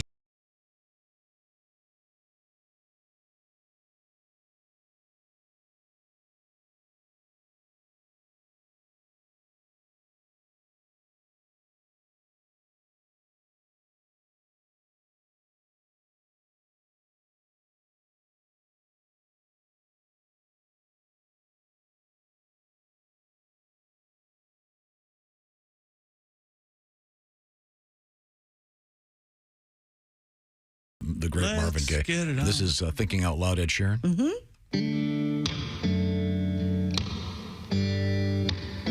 I don't know. Sounds more like... When your legs don't work like they used to before, and I can't sweep you off. I think there's a big difference. Yeah. I never thought they I sounded hate alike. this, and I don't hate the Marvin Gaye. Will your mouth still remember the taste of my love? Does the chorus sound... The chord change is just Will your eyes still smile from your cheek? super popular chord change. Darling, I will be loving you. No. I don't get it Here they either. are mixed together.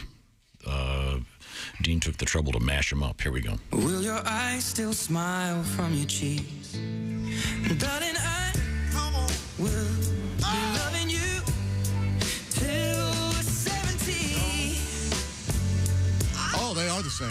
But it's just that one change, really. So it's the chords, right, Pat? Progression, yeah. Yeah. Very similar. But it's not... But who the melody cares? that he's singing is completely different. Mm-hmm. Yeah, Ed's lawyers say the similarities are simply the basic chord progressions and song structures behind much of pop music. Right. They can't really pick it one song and Didn't say, they do hey. there's a documentary out there, the most popular note, that if you'd like to write a hit song, you have to use C something. Wow. It's in every song that's ever been a big hit, like C major. I don't know the notes, but it was fascinating how many songs have it. Yeah. Yeah, I know that the most famous one recently that kind of confused everybody was remember the video with the model and she was naked. And well, that's all Alan of them. Thicke. Alan. No. Blurred lines. Blurred lines and Got to Give It Up are the same. Yeah, song. those are so close. And that was and the feel was the same. Yes. Right. The same. Yeah, Man, that girl's got great boobs. These people don't want to work. They just want to sue for money. What'd you say, Chrissy? I said that Emily's got great boobs, though. My God. She's got some hangers on her. Man. Did that come up during the trial? Oh, Your Honor, these songs are the same. But I don't know. Did you see Mr. Gay with a pair of knockers like that in his video? No. And not only that, but I think they use the same instruments in both songs. They sound to me. They sounded exactly. Yeah, these sound. I don't know. I don't think they're. These two, not really. No. The mashup's pretty. These are lazy people who want a handout. Okay, well, get a job. That's what I would say if I were the judge. It's a jury trial, though, right? Yeah, Manhattan. Okay. Well, if you put me on that jury, they start playing Ed Sheeran. they dismiss me because I'd be in a puddle of tears every time. I love that song. That is really good. You don't like it, Josh? No, that's not my style at all. I can't stand it. Really? It it has the opposite effect on me that it has on most people. So what is I feel angry. What's a romantic song for you? This all hits my ear just about right. Yeah. What would be a romantic song for you? Did you not have a song with a gal, or you guys didn't have yours? Not really, no. That you slow dance to. I like slow. I like romantic songs, but not that. That kind of thing. Isn't epiglottis stir fry? Isn't that one of your big hits? That's a real good one. Yeah. Are those the guys that wear the buckets on their head when they play? No, I don't know. I'm not fans of any bands that have buckets on. Oh, their sorry. They wear masks. They don't wear buckets. Okay, sorry. Kiss wore makeup. Okay, you're a big fan of theirs. Yeah, of course. Yes. First. Christy. Yeah. Do you have a song with your man? No, we don't. We talk about that a lot. Pat was telling me off the air he's got an idea for one. What? Randy. Oh, Randy. You know, Randy came and gave without taking. But you sent him away. That's what I heard. How did I know that was coming? I'm just wild about Randy. Randy's wild. Are we going to call him Randy from now on? Oh, jeez. Feel bad enough the way it is. Like, what in that Ed Sheeran song is different than any other song like it? It's like, oh, you're a good singer. Who gives an S? Like, there are a lot of good singers. The out there. lyrics There's are nothing amazing. new or Have you interesting in listened there. to the lyrics? There's nothing happening. This is from a guy, Josh, from a guy who is a thorough and generous lover, as you. Hey! It's Marvin Gaye morning. Yeah, there was no argument. Now, let me ask you this: is this Marvin Gaye or is this Blurred Lines? I don't know. See, you don't know. Is it Marvin Gaye? This is Marvin Gaye, right? Yeah, I mean, they ripped this off. Yes. Wow. And the thing about it is, Blurred Lines is fun. It sounds cool.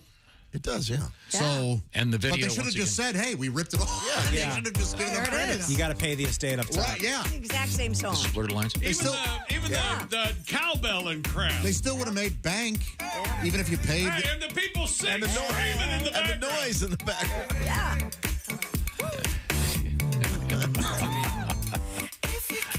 Oh, they just playing the record?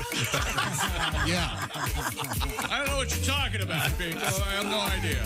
Maybe I'm going deaf. Maybe I'm going blind. Maybe I'm out of All right, that's enough. And once again, Christy, you like the song because? Emily's got nice boobs. Who's this, Emily? Emily Ratajkowski, I believe her name It was is. a relatively. Oh, she's famous, the chick in that video. Yeah. And she's just standing there naked, kind of. That's right. Dancing with tennis shoes on. Oh, she's hot. It's the Hot Girl and Gone Girl, if you remember that movie.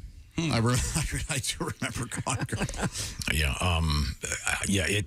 I could sort of see the producers of the video going, I'll tell you what, maybe we can distract everybody by having a stellar-looking woman with no clothes on it. What do you think? Yeah. They won't notice that. Don't move the camera a lot because she's spectacular looking. And then didn't she get, after the fact, kind of get mad about the video? I don't know.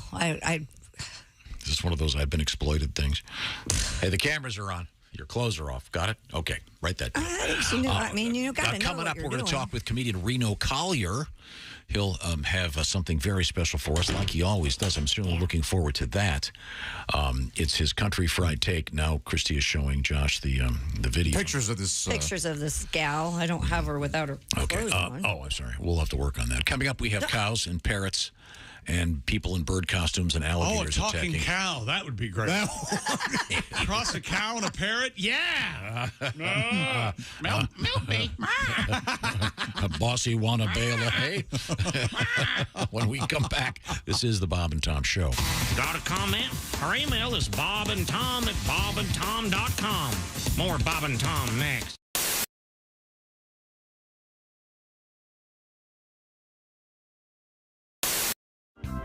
Maria, were you a temp? Did you ever? I was temp for a long time, about 7 years, and I always like how they make every job sound like, so crazy, We do things a little differently around here. We're a bit of a nut house. Hold on your hat. It's going to be a wild ride. but it never is. I trained people in at offices, so I was like, oh, the fax machine's a little tricky. Yeah, you got to dial 9 to get out. No, a lot of people try to use the fax machine. They go, oh, it's not working. I said, did you dial 9? Once a week, Rajiv No, every day we get bagels in the kitchen. There was week, Rajiv made some mini muffins. That's on a Monday. Guess what that's called? Mini Muffin Monday. I wish offices would be as crazy as they always promise. You get trained in, be like, take me out of your pocket. Hi, I'm Zachanthos, the talking rabbit. I'm in charge of the volcano. Don't worry, you'll be working for Thor. He's always scrabbling through the recycling looking for quartz. He's a dwarf. Nude. Anywho, lunch is from 12 to 1, but there is a wrinkle in time, so just try to get back any time for the quickening. Your flippers, your barbecue tongs. If you have any questions, go back to the 5th dimension. I'll be sitting there on my lily pad. My only question is, when do I start? Yeah. That is a good job. Wow. Man. I love that. Dial 9 for the fax machine. Remember that. Everybody's crazy. No, they're not. Okay. Thank you. Maria Bamford is with us. Wow, that's brilliant. That's very, very funny. Did you ever work in an office, Tom? I don't think you have you? Worked in a restaurant, right? No. It's an interesting experience. Bob, did you ever work in an office? Oh, yeah. I did a little. I have issues with authority, you might have noticed. I know. That's why I was asking. You know what struck me is it's so quiet. What, in an office? Yes. Well, yeah. Well, you're still, that's if people are actually doing work, yeah. And I had to work at a bank once when I was at temp, and I was stunned at how quiet it was. And people whisper, you know what the saddest place in the world is when you're the temp and it's time for office birthdays and you didn't get the email because you're not on the system yet. Right. And you hear the voice of your coworkers rise from the conference room. Happy birthday, everybody who had their birthday in the office this month. And if you cup your Curves mug against the conference room door, you can almost hear the happy scraping of plastic fork against paper plate. And later sometimes, somebody comes by your cube and says, oh, there's cake left. Did the temp get any cake? What's her name again? Hey, my if you want any cake, there's cake left. Nice. Cake? Temp want cake? Yeah. They all want cake. Maria Bamford is our guest.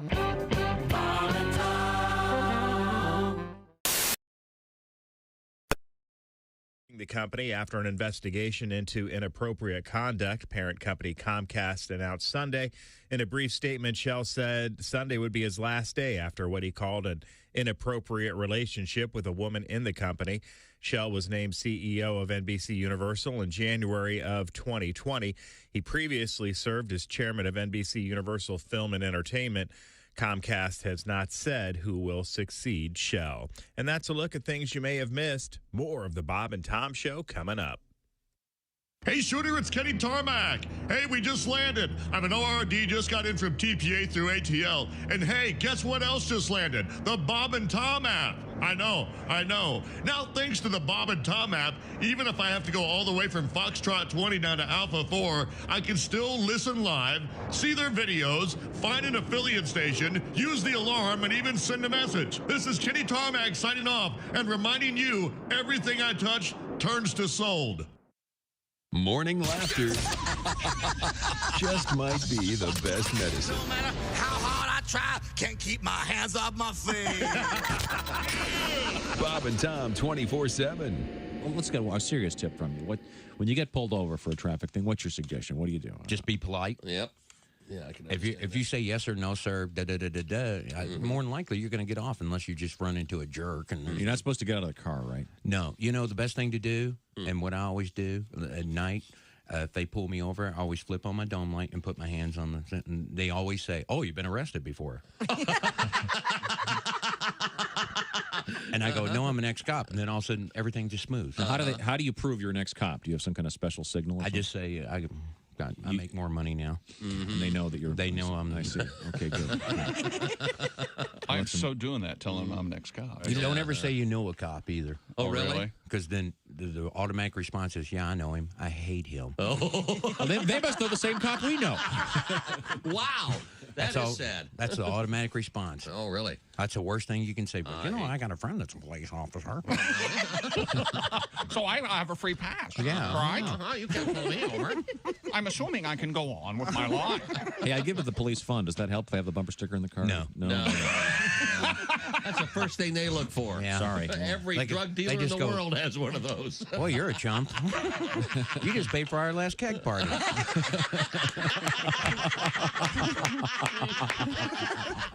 Bob and Tom, 24/7. My brother Dennis and I, one time, we were talking about this, and, you know, like, if you say you're a comedian, then you're kind of like, you got to get Tell ready. me a joke. Yeah, you know. So we decided we were golfing, and they hooked us up with two other guys, and we said to each other, let's just not say we're comedians and see how it goes. Okay. And then I said, well, what are we going to say if they ask? And he said, let's just say we're house painters. Okay. Well, we had 18 holes of trying to answer questions about paint that we were incredibly underqualified for. Yeah, I don't know. So you what use a latex, you do an oil base, well, you know, whatever the house needs. Whatever it needs. I'm like, why didn't we say we were comedians? I know the answers to the questions. This is next time, go with a hardware store. See. Hey, guys, it's Eli. Hey, Eli. Oh, hi, Eli. Hey, Eli. You nailed it, Petey. It's about as low as it gets. You know what, Eli?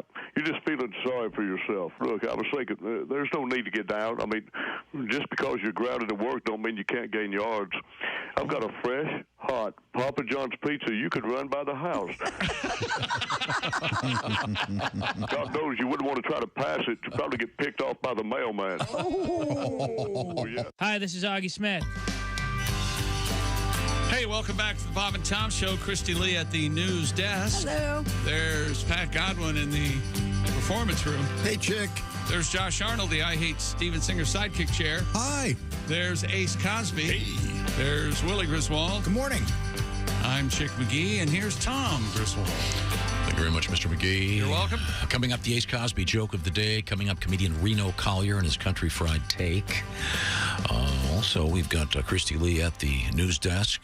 And, Christy, what have you got over there? Well, customs agents in Belgium have destroyed a shipment of Miller High Life over its slogan, which reads, "The champagne of beers."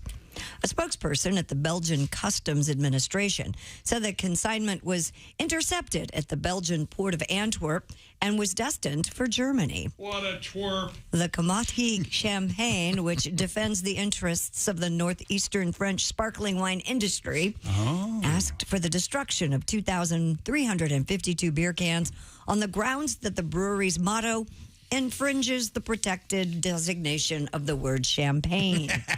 And Belgian. How long has it been out there? Yeah. Forever. Belgian officials Bearing it destroyed the beer at the trade body's request. They're troublemakers is what they First of all, They are. if you're over there in Belgium, you're looking to get a Miller Lite. Yeah, have you? Yeah, you might want to. You want to try something local? Yeah, they have some fairly serious brews in Belgium and Germany. Yeah, that's a real big deal. Champagne, Christy, you know this has to be what? From a special region in France. So there's no American champagne in it. No, it's I don't sparkling wine. No one's going to get tricked. It's not like most champagne comes in a convenient twist off. This isn't an issue. That's true. Well, it's not an issue for most people, but it makes me mad when they sell you Prosecco and they label it as champagne. No, it's Willie's Prosecco. right, though. When was the last time you had a 40 of champagne? Good point. I'm going to tell you something. You party the way you want to party, and I'll party the way I party. Who's that guy? I don't know who this guy is, but he's partying with a 40 of champagne beer. You got yourself a good philosophy there, sir. Damn right. Damn straight. And I love the Bob and Tom Show. Thank you. Well, thank you. It's good to have you here. Would you like a flute of Miller High Life? If it's got beer in it, I'll drink it. I was reading about this. Apparently, Miller beer used to be the champagne of bottled beers. champagne of bottled beers. Right. And then they changed it. What's the problem there? It was working too much? Too well for them? When they started canning it, perhaps? It must be that it's the champagne of beers also in a can. No, yeah, I would think that would be a good reason to change. Did they pour it in a flute in the commercials way back when? Did they pour it in a champagne? Oh, I don't know. I don't think they did. No, it was always in that clear bottle. I know, but when they, I don't think they showed them pouring it. I don't think. It says Miller High Life was launched in 1903. They used the champagne of bottled beers. I was there. 3 years later, so it's been a long time. They changed it to the champagne of beers In 1969. 1969. Yeah. Wow. Which is the champagne that calls itself the Rolls Royce of wine? Sir, I'm not sure. I don't know. It's. I don't think anyone's going to mistake the two. Oh well, okay. They got to protect their interests. What else you got? Well, a man in New Jersey is still driving himself around and living independently. Probably sounds like Chick a few minutes ago at the age of 109. Oh, get him off the roads. Lord, next to Tom, the biggest menace I know on the road. Vincent Dranfield's family says the centenarian requires no help running errands, Because let no alone one wants to put up with it. getting around his home in Little Falls, New Jersey. He's going to drive his grandkids to their rest home. When asked how he feels, Just taking little Bobby to assisted living. He's gotten too old. Dransfield told a Today.com reporter, "Let's go out to a dance somewhere. That's how I feel. How about that?" Dransfield, who served as a member of the local volunteer fire department, worked until his late 70s and credits his longevity to staying active, eating what you like, staying positive, and drinking milk, as well as Ovaltine. My God, why won't I die? This is a curse. One of these guys would just go, well, cigarettes, whores, and booze. That's how I live so long. That's what made this country great. He continued, "I've been very, very, very lucky in my lifetime. I feel perfect." I voted for FDR. Do you understand that? 3 times, nonetheless. I hope he doesn't run anybody over. I guess you can keep getting a drive. There's no age limit on driver's license. As long as you pass the test, I would think it'd be all right. I mean, you have to take a test every year. Seen the picture of this guy? I'm looking him up right now. Oh, he looks like he's in good shape. He's blowing out the candles on his birthday cake, and there's a guy from the fire department standing behind him. Yeah. Gotta be careful. Boy. I babysat Diane Feinstein. I have no doubt. Look at this guy. You know what? He doesn't look 109. No, he doesn't. He looks, I mean, honestly, he looks 90 or whatever, but he's standing up on his own. The picture I've got, he's sitting in front of a microwave. He's got his shoes in it. This will be delicious. I'm sorry, that's an ad for shoes next to the next to the Might picture. have a little fillet of soul for dinner. Look at that sweet old man. Oh. I can remember anybody who has elderly parents. It's that rough day when you say to your mom or dad, "Look, I think we probably should. You probably shouldn't have your driver's license." And a bunch of states, if not all of them, as far as I know, now have a alternate ID. So that you can get a state whatever ID, so you can go because. But yeah, you get in the club, get on planes and stuff. It's real easy to get those. But I'm just saying, like Josh, I sell them. The day will come when you're going to have to say to your mom or her boyfriend, Butch. Rich. Yeah. Oh, sorry. They're not going to worry about it because she's probably got a chauffeur. Now, my mom's girlfriend is Butch. That's such a dumb, slow pitch. I was hoping someone would. Oh, he had no idea what that was going on. He's taking credit for it. No, I know. Somebody what was will say Butch. Because I hate that Rich joke so much. I don't believe it. No, but I mean, the time's going to come here. Hey, look, Mom, I was talking to my brothers, and it's time we took your first son's driver's license away. Is he the one that has the issue?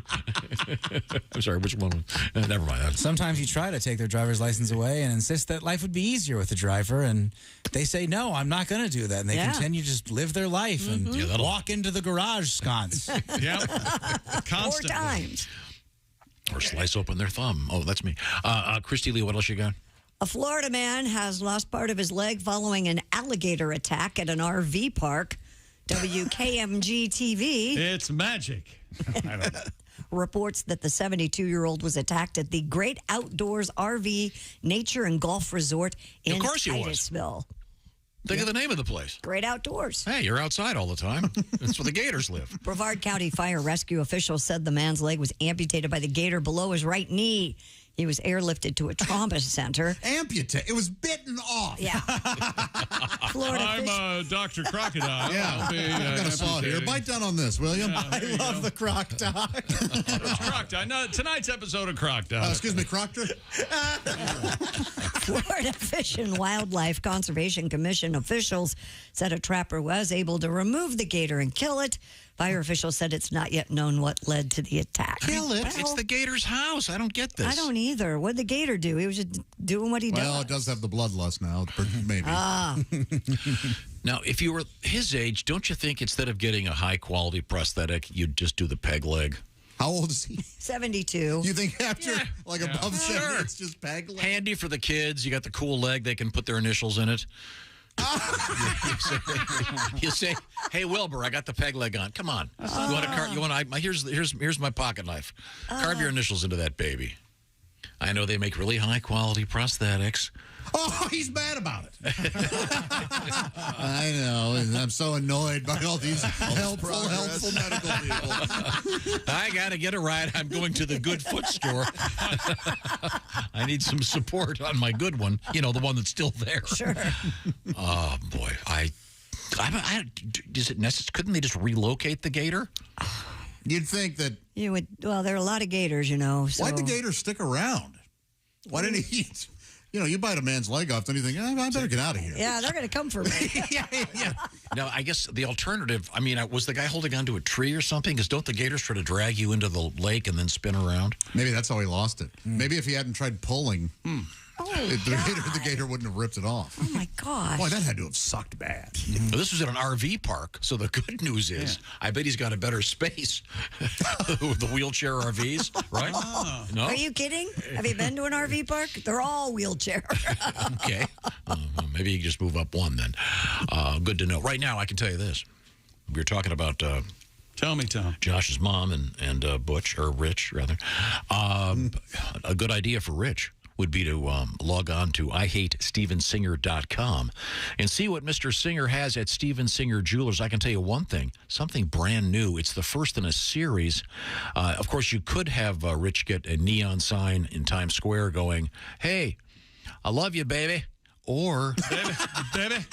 I love you, baby. Does he call your mom baby? I don't know. What. Does anybody call anybody baby? I don't know if they do. Not. Or he could just get this great brand new neon green 24-karat gold dip rose from Steven Singer Jewelers.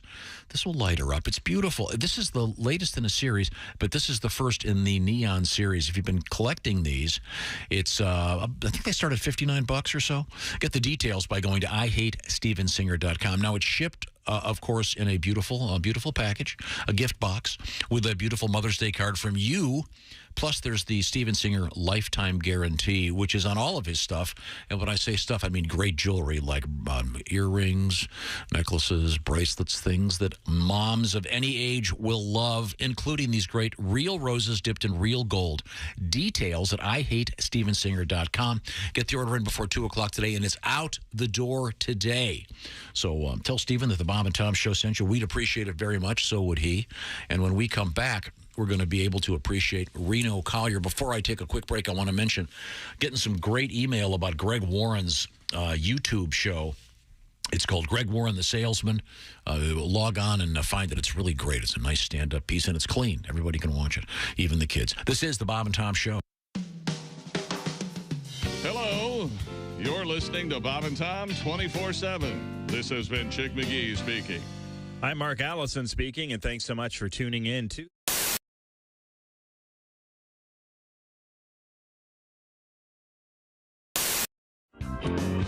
It's fun watching my kids, though, a little bit. My daughter is... you guys have daughters, right? Mm-hmm. 3 years old. 3 years old. My daughter has a massive attitude. Like, it's unbelievable. It's like my wife, and I've got to believe it's, honestly, and I'm not joking about this, hormonal in some way. There's got to be something. She's cute and adorable, but pure evil.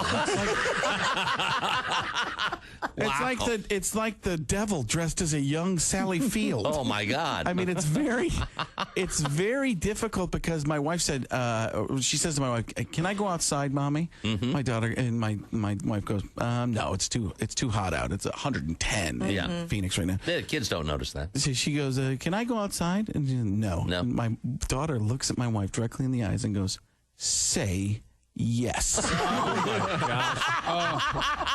It's starting. And then all of a sudden, Mommy's eyes stare forward, and she said, "Yes." Mm-hmm. Oh, it's say, "Can I go outside?" No.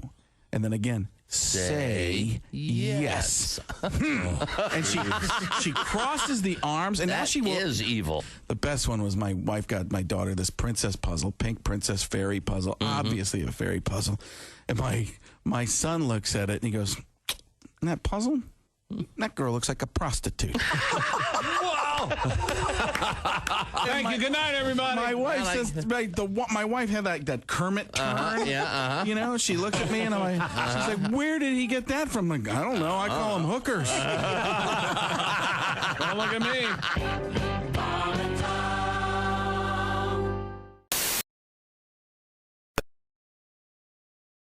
Phantasmic show. The Anaheim Fire Department says no injuries were reported following the blaze Saturday night. Frequent Disneyland visitor Ryan Laux says fire's always been a part of Phantasmic, but he knew something was awry when flames didn't come from where they usually do. The show was stopped immediately, cause of that fire unknown. And that's your news. I'm Christy Lee. More of the Bob and Tom Show on the way. Ladies and gentlemen, Bob and Tom. Do you remember the Jif slogan? Choosing mothers, choose Jif. That's right. And choosing moms. Yeah. More informal. Choosing moms, choose Jif. Not all moms. Let's just say maybe you're a mom who drinks in the afternoon, goes to the casino and forgets to pick up your child from school. If that's the case, by all means, buy Peter Pan. That's a better product for you.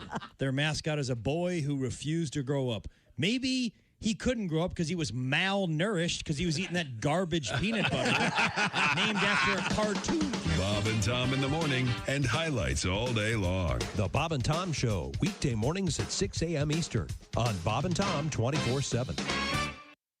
Essential Morning Radio. All day and all night. Some like bug, some like Schmitz, but for me, Bob and Tom 24/7. 24/7. Time now for great moments in NFL history. The year 1976.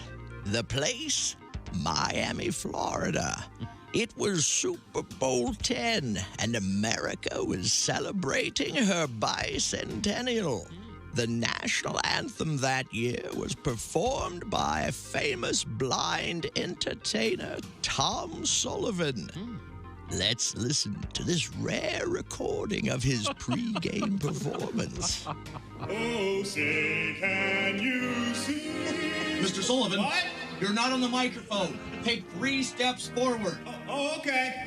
It's just. Oh. By the dawn's early light.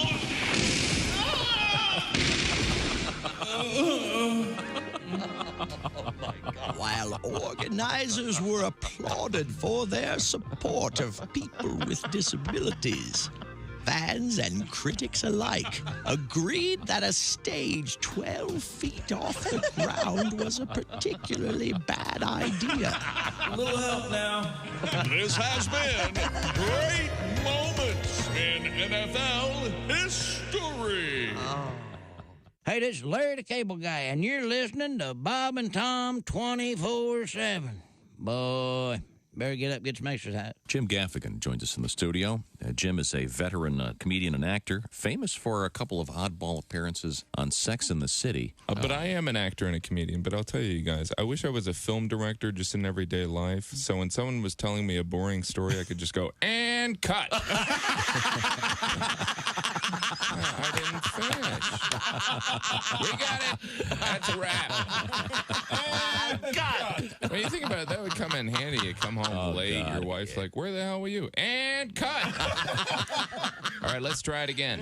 This time you don't care where I was. In fact, you're happy to see me. Let's try a topless. Action. Essential Morning Radio. All day and all night. You might as will shoot me when the beer runs out. Bob and Tom. Hey, welcome back to the Bob and Tom Show. Christy Lee at the Bob and Tom. No, she's not. She's not there. News deck. With the news dick. Here I am. That's going to be somebody else. Hey, get Oscar in here. There's it's Pat time for Godwin. the news dick. Pat Godwin, who doesn't know what anybody's name is. Wonderful. Good job, Pat. Thanks. There's Josh Arnold, the I Hate Steven Singer sidekick chair. Hello there. There's Ace Cosby. Hey. There's Willie Griswold. Good morning. I'm Chick McGee, and here's Tom Griswold. He's one of my favorite people. He's got a nice beard. He's a handsome man, full head of hair. Sitting there at the funeral home. He's in the funeral home. It looks like with that lamp in the. I'm sorry about your loss. Reno Collier joins us, famous from the Blue Collar Comedy Tour. And Reno, over your right shoulder, it looks like one of those fancy bottles that people put their good booze in. And I know that you are a non-drinker, having had your fill and then some. That is called a decanter. A decanter? Yes. Oh, okay. It is like a big decanter. Mm-hmm. Well, Reno was living in Decanter, Alabama for a while there. What's in that thing, Reno? Nothing, man. Just stuff to make the light work. Oh, okay.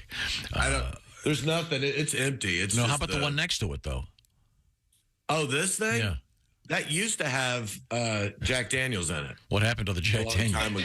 I drank it and then got into recovery, Tom. That's what happened to it. Is that what you want, Griswold? The sad story. Tell me about the struggles of alcoholism. Throw some ashtrays out there and a spittoon. You've got your dark past right in front of you. There's a basket over here you can put $1 in. It's ready to go. Back in the day, was it considered, like in the 50s or 60s, gauche to have just the bottles with their labels on them? Why? Everybody had those decanters. That's a great question. I don't know. That's a really. You ever notice in movies, and I just notice this all the time, but people drink during the day, and they always drink out of those things. Yeah. I have one. Like in an office building. Yeah. Like, hey, you want a drink? Especially in the British ones. And you know, utilize yours, Christy? Yeah, I currently have one, and it's full of bourbon, and it's got 4 matching glasses. We use it a lot. Cool. See, I never had that ability to leave it out. Like one Christmas, my dad gave me a stopper for a bottle of wine. He's like, this is great. You can put it in there and the wine bottle will last 3 days. And my wife burst out laughing. It was like, he's never put a top back on a bottle in his entire life. Well, Reno, you are a fine professional comedian. You've been on the road for many years. We've been fans of yours since you first started. And but I always say the same thing, which is even Tiger Woods takes the occasional golf lesson. Time now for a little bit of schooling. As you know, we have Ace Cosby here with a little something special for you. You might want to take notes, Reno, because I'm ready. This is how it's done. Who's that sexy man with a deep voice? Ace Cosby, here he is with his joke of the day. Yesterday, my friend handed me a peach. I said I prefer pears, so he handed me another one. That was Ace Cosby's joke of the day. Got a pair of peaches there. I don't see you reaching for a pen, Reno. I don't do fruit material. I thought it was great, Ace. Reno, in the history of your stand-up, have you ever been working on a piece and it's your favorite thing and no one likes it? Yeah, quite a lot. Yeah. Anything come to mind? You could try it out on us if you'd like to. I've already tried it out and a bunch of stuff. My problem is I write something that I don't find offensive. I think, oh, this is a nice way of saying it. And then I say it and somebody gets offended. There's no way anymore to say anything. I mean, if you say blue, someone's going to say, he didn't even say about red. You know, there's nowhere to go sometimes with this stuff. So you just fire it out. Dude, my career peaked 15 years ago. I really don't care what I say anymore. If it irritates somebody, what am I, not going to get another TV show? I've been, so what? That's already happening. We're already doing that part. Right. Let the cursing begin. Yeah, I had 3. I wasn't happy when I had them. I wasn't any happier than I am now. So why not say whatever you want? And if people like it, they like it. And if they don't, you know what? There's plenty of places to cry. That's what I like to hear. He's right. Reno Collier is our guest. He's going to be at the Diana Wortham Theater in Asheville, North Carolina. Great spot. Beautiful coming up place. Friday, May 5th and Saturday, May 6th. And then the Comedy Club in Kansas City, Missouri, coming up May 11th through the 13th. And then Fort Wayne's Summit City Comedy Club, Thursday, May 18th. And then Friday the 19th through Saturday the 20th at the famous Funny Bone in Dayton, Ohio. Some great gigs coming up for Reno. Certainly look forward to that. But right now we're looking forward to something you call the Country Fried Take. Are you ready? Yes, sir. Absolutely. So, excuse me. This past week, I've been off the road. My wife went on a trip, leaving me home alone with my dog, Bo. And every week, I sit here and write these, and Bo just sits at my feet, resting his head, waiting for me patiently so we can eventually go on a WALK. Oh, yep. I'm sorry. He's sitting at my feet right now. That's true. That's true. Oh, yes. It is totally true. And as my ADD brain spazzes out trying to think of a subject for the week, it hits me as I look at him. I think Bo has life figured out better than I do. Oh. His approaches to things are simple and instinctual and pretty basic. He loves without hesitation. He plays at full throttle. He forgives instantaneously. And then he eats, poops, and sleeps. To me, that sounds like one hell of a good day. Yes. And I've heard someone say that their dog loved them more than life itself. But if they had a squeaker in their stomach, that dog would gut them like a trout. And that may be true, but unlike humans, at least you know exactly where that dog stands on the matter. His actions sometimes seem erratic, but they're really simple and resolute.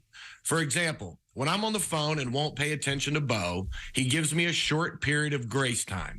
Then he decides, if you won't pay attention to my sweet droopy eyes, I'll bet you'll pay attention to my mouth while it's chewing and twisting your Invisalign like a piece of plastic taffy. Then you can put it back in your mouth after I poop it out in the backyard. Get off the phone now. And he's right. Whoever I'm talking to on the phone doesn't bark and run and spin and jump in sheer excitement just because I walked into a room. The phone calls normally involve me leaving home, so I have less time loving on those who love on me. So my choices are left to love on the dog when he wants it or live with crooked teeth and a weekend booked in El Paso. Now, if I could afford it, I'd take him with me on the road all the time. The problem is I've tried before to convince the hotel desk that he's a service animal while he's simultaneously humping the lady's suitcase in line behind me. You know, it just doesn't work going, oh, he provides a different kind of service. I have anxiety and him drilling other people's luggage makes me giggle. There's no way out. But love it or hate it, Bo is just himself, unwavering in his true spirit. And the more I thought about it, Bo and I have a lot in common. We both eat something first, then let our body decide if it's going to stay down or not. We've both gone to the bathroom in my neighbor's yard. We both jump up every time Mama says, "You want a treat?" But the thing I'm most envious of is Bo's ability to forgive. I took him to an office, dropped him off. 3 hours later, he woke up and his balls were gone. He's sitting there on the table looking at me, and his first reaction was to lick my face. Aww. Now, imagine doing that to your best human friend. You know, hey, man, get in the car. We're going to the park. It's just a fun ride. And 3 hours later, he wakes up looking at you and his nuts are gone. And he's got that satellite dish thing around his neck to keep him from licking his stitches. Look, all I'm saying is that would put a heavy strain on the friendship.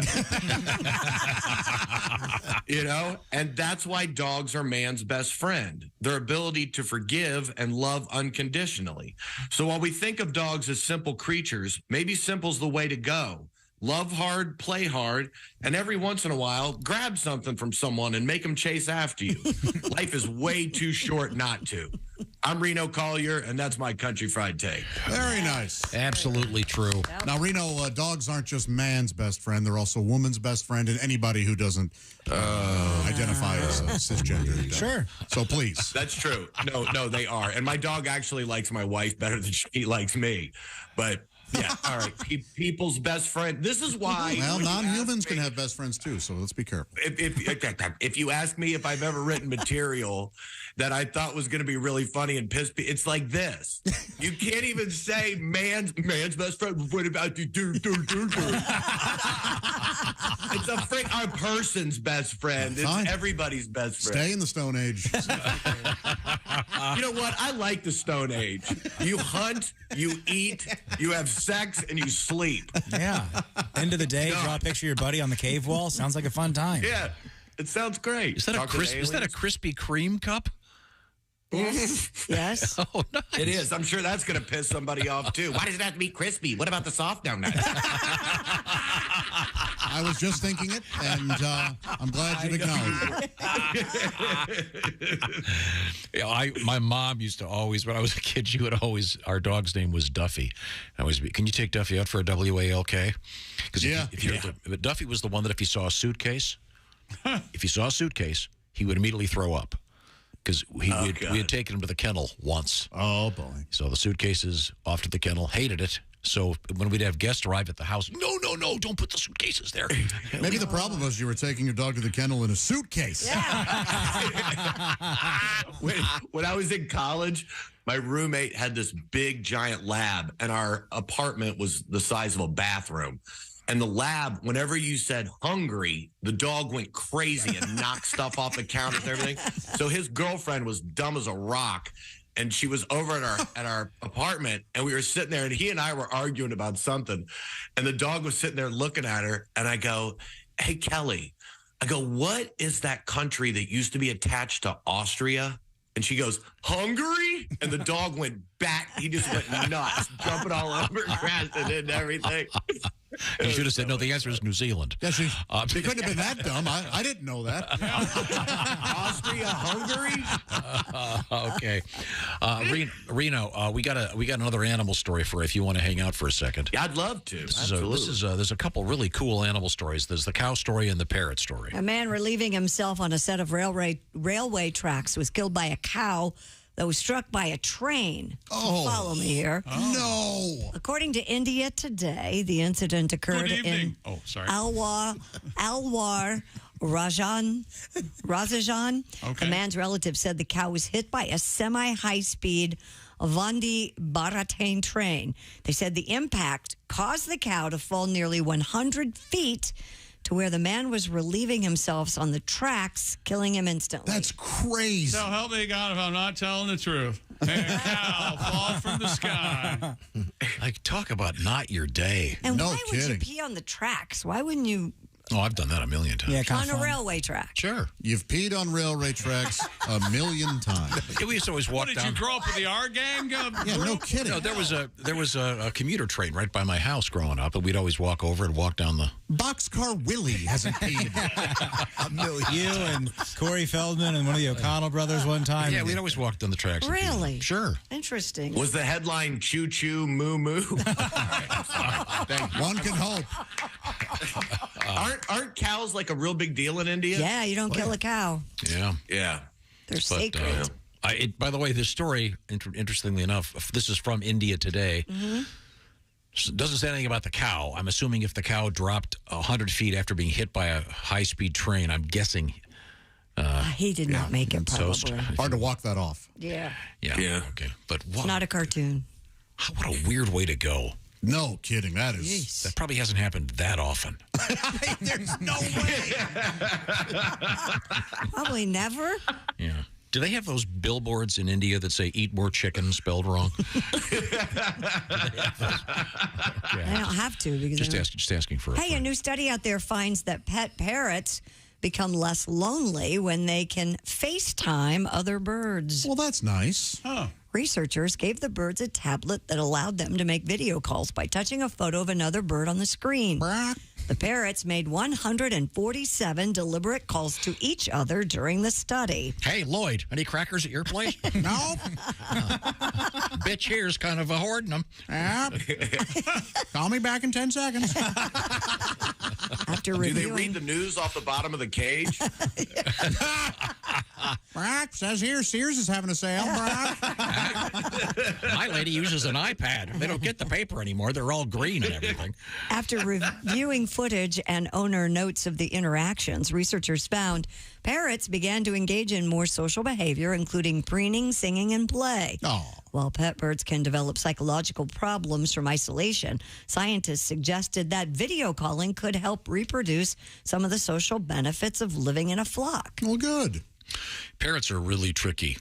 You don't want to get one because you saw one on TV and thought they're really great. You've really got to know what you're doing. Yeah. They're very social. I'm surprised since they're parrots, though, they were dialing on FaceTime. You would have thought they would have been tweeting each other. Oh, man. Yeah. No? Yeah. We gotta. You ever tell a joke that you think is really funny and then you spit it out and you have to... Hey, shut up, Reno. We got to take a beak. Every day. I mean, a break. This is... I don't know. This is weird. Yeah, kind of makes sense. It's like the story we had about the orangutans watching TV and they love the show Alf. Mm-hmm. Did you ever see that? Do you have? Do you use the Siri thing on your phone, Reno? Yes, but it doesn't understand my voice. But yes. Oh yeah. Did you ever see that video of Siri taking on Alexa?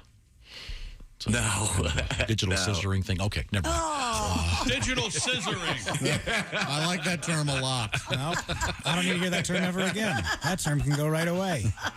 Hey, thanks, Reno. Thanks, you guys. Bye, Have a great Reno. week, everybody. You too, buddy. Bye, y'all. We'll be See in ya. touch. Got a bunch of other cool stuff coming up here in the Bob and Tom program, including a little bit of a history lesson. Right now, I want to remind you the Bob and Tom Show is sponsored by BetterHelp. Getting to know yourself can be a lifelong process, especially because we're always growing and changing and the world's getting a little confusing. Therapy is about deepening your own awareness, your self-awareness, and understanding what's going on out there. And by the way, it's not a sign of weakness to go into therapy and ask for a little help. And what BetterHelp does, it connects you with a licensed therapist who can help you with that journey of self-discovery from wherever you are, because it's all done online. BetterHelp will hook you up with a proper therapist, and it's all done after you take a little quiz, kind of a questionnaire. They'll match you with a licensed therapist. By the way, switching therapists at any time is easy and does not require an additional charge. And the idea is you can do it conveniently from wherever you are, because you can do it essentially on the phone or with a FaceTime situation or even texting back and forth. And this will help you discover your potential. Once again, it's BetterHelp, BetterHelp, BetterHelp.com/BT show to get 10% off your first month, by the way. That's BetterHelp.com/BT show. BetterHelp, H-E-L-P, BetterHelp.com/BT show. Coming back, a little bit of history lesson for you. This is the Bob and Tom Show. Thanks for listening to the Bob.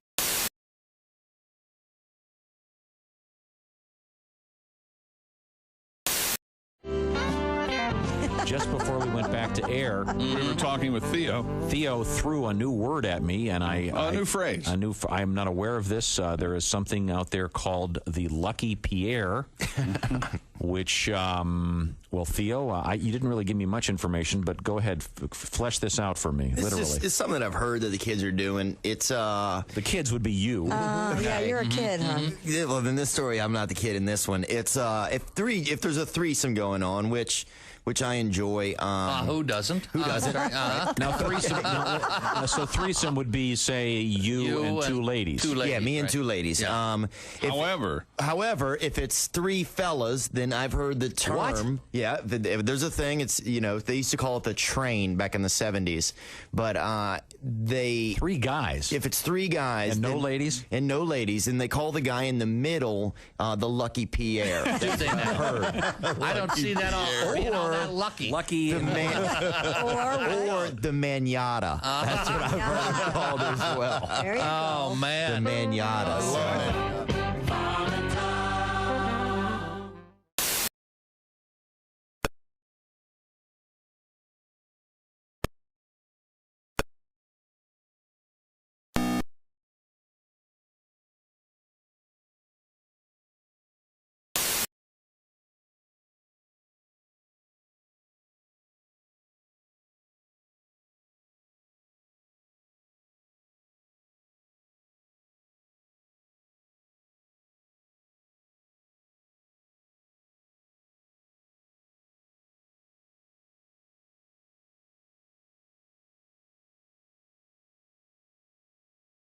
24/7 as we get ramped up for the big race in Indianapolis, the Indy 500 coming up at the end of May. We still have a Monday to get through with you and a country fried take from Reno Collier on Bob and Tom 24/7.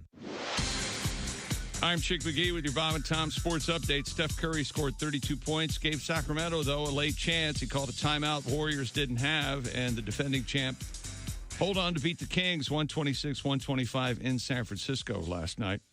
Jalen Brunson had 29, R.J. Barrett 26, and the Knicks took a 3-1 lead over the Cavaliers in their first-round series, a 102-93 win. Josh Hart moved into the starting lineup and had 19 points. Anthony Edwards scored 34. Karl Anthony Towns had 17, 11 rebounds, and the Timberwolves beat the Nuggets 114-108 in overtime in Game 4 in Minneapolis to avoid elimination. And Jaylen Brown and Jason Tatum each scored 31, and the Celtics led nearly the entire way, holding off the Hawks 129-121, and a commanding 3-1 lead in their opening round series yesterday in Atlanta. NHL playoffs yesterday, Carolina, Boston, and Dallas all win in regulation. The Oilers, in overtime, beat the Kings. Major League Baseball, interleague action, Cleveland beat Miami. Minnesota over Washington. Houston beat Atlanta. Boston beat Milwaukee, and St. Louis over Seattle. American League winners, Tampa Bay, Toronto, Baltimore, Texas, and the Angels. In the National League, your winners, the Phillies, Pittsburgh, the Dodgers, San Diego, and San Francisco. I'm Chick McGee, and that's your Bob and Tom Sports Update. Hey, this is Tom. Coming up Tuesday morning in the Bob and Tom Show, we'll visit with comedian Drew Lynch and hear a song from Pat Godwin. Eat it, they baked it. Have another little pizza with cheese. It's you know you love it, especially when it's free. That's Tuesday morning in the Bob and Tom Show. The Bob and Tom Show, weekday mornings at 6 a.m. Eastern on Bob and Tom 24/7. Essential Morning Radio. All day and all night. This is Bob and Tom 24/7. 24/7. 24/7. Now in theaters from Bob and Tom Pictures. Hey, Christy, it's Rob. It's been a while. I was just thinking maybe we should give it another try. Call me later. Christy, pick up. Hey, how you doing, girl? It's me. I'm back in town. Man, the West Coast sucked. Oh, come on, give me a call. Hi, Christy.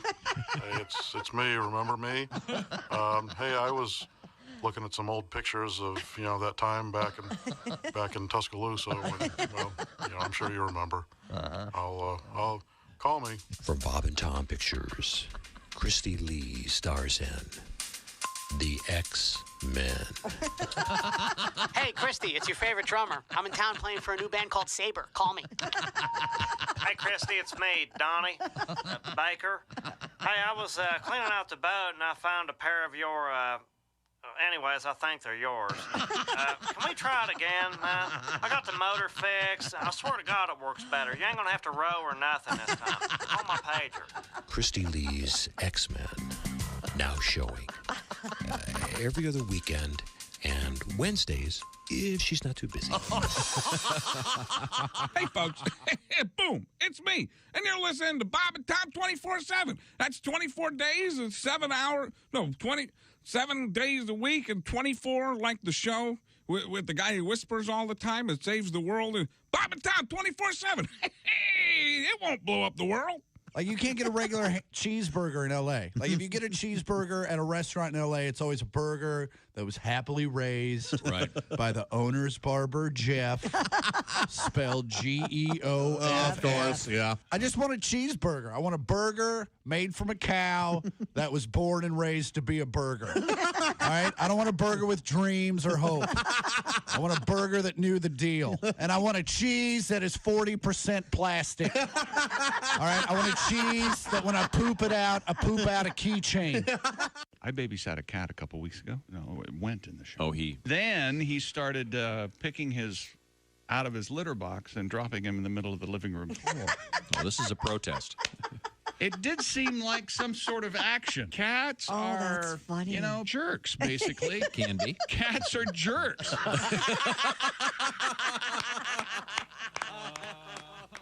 This is Bob and Tom 24/7. 24/7.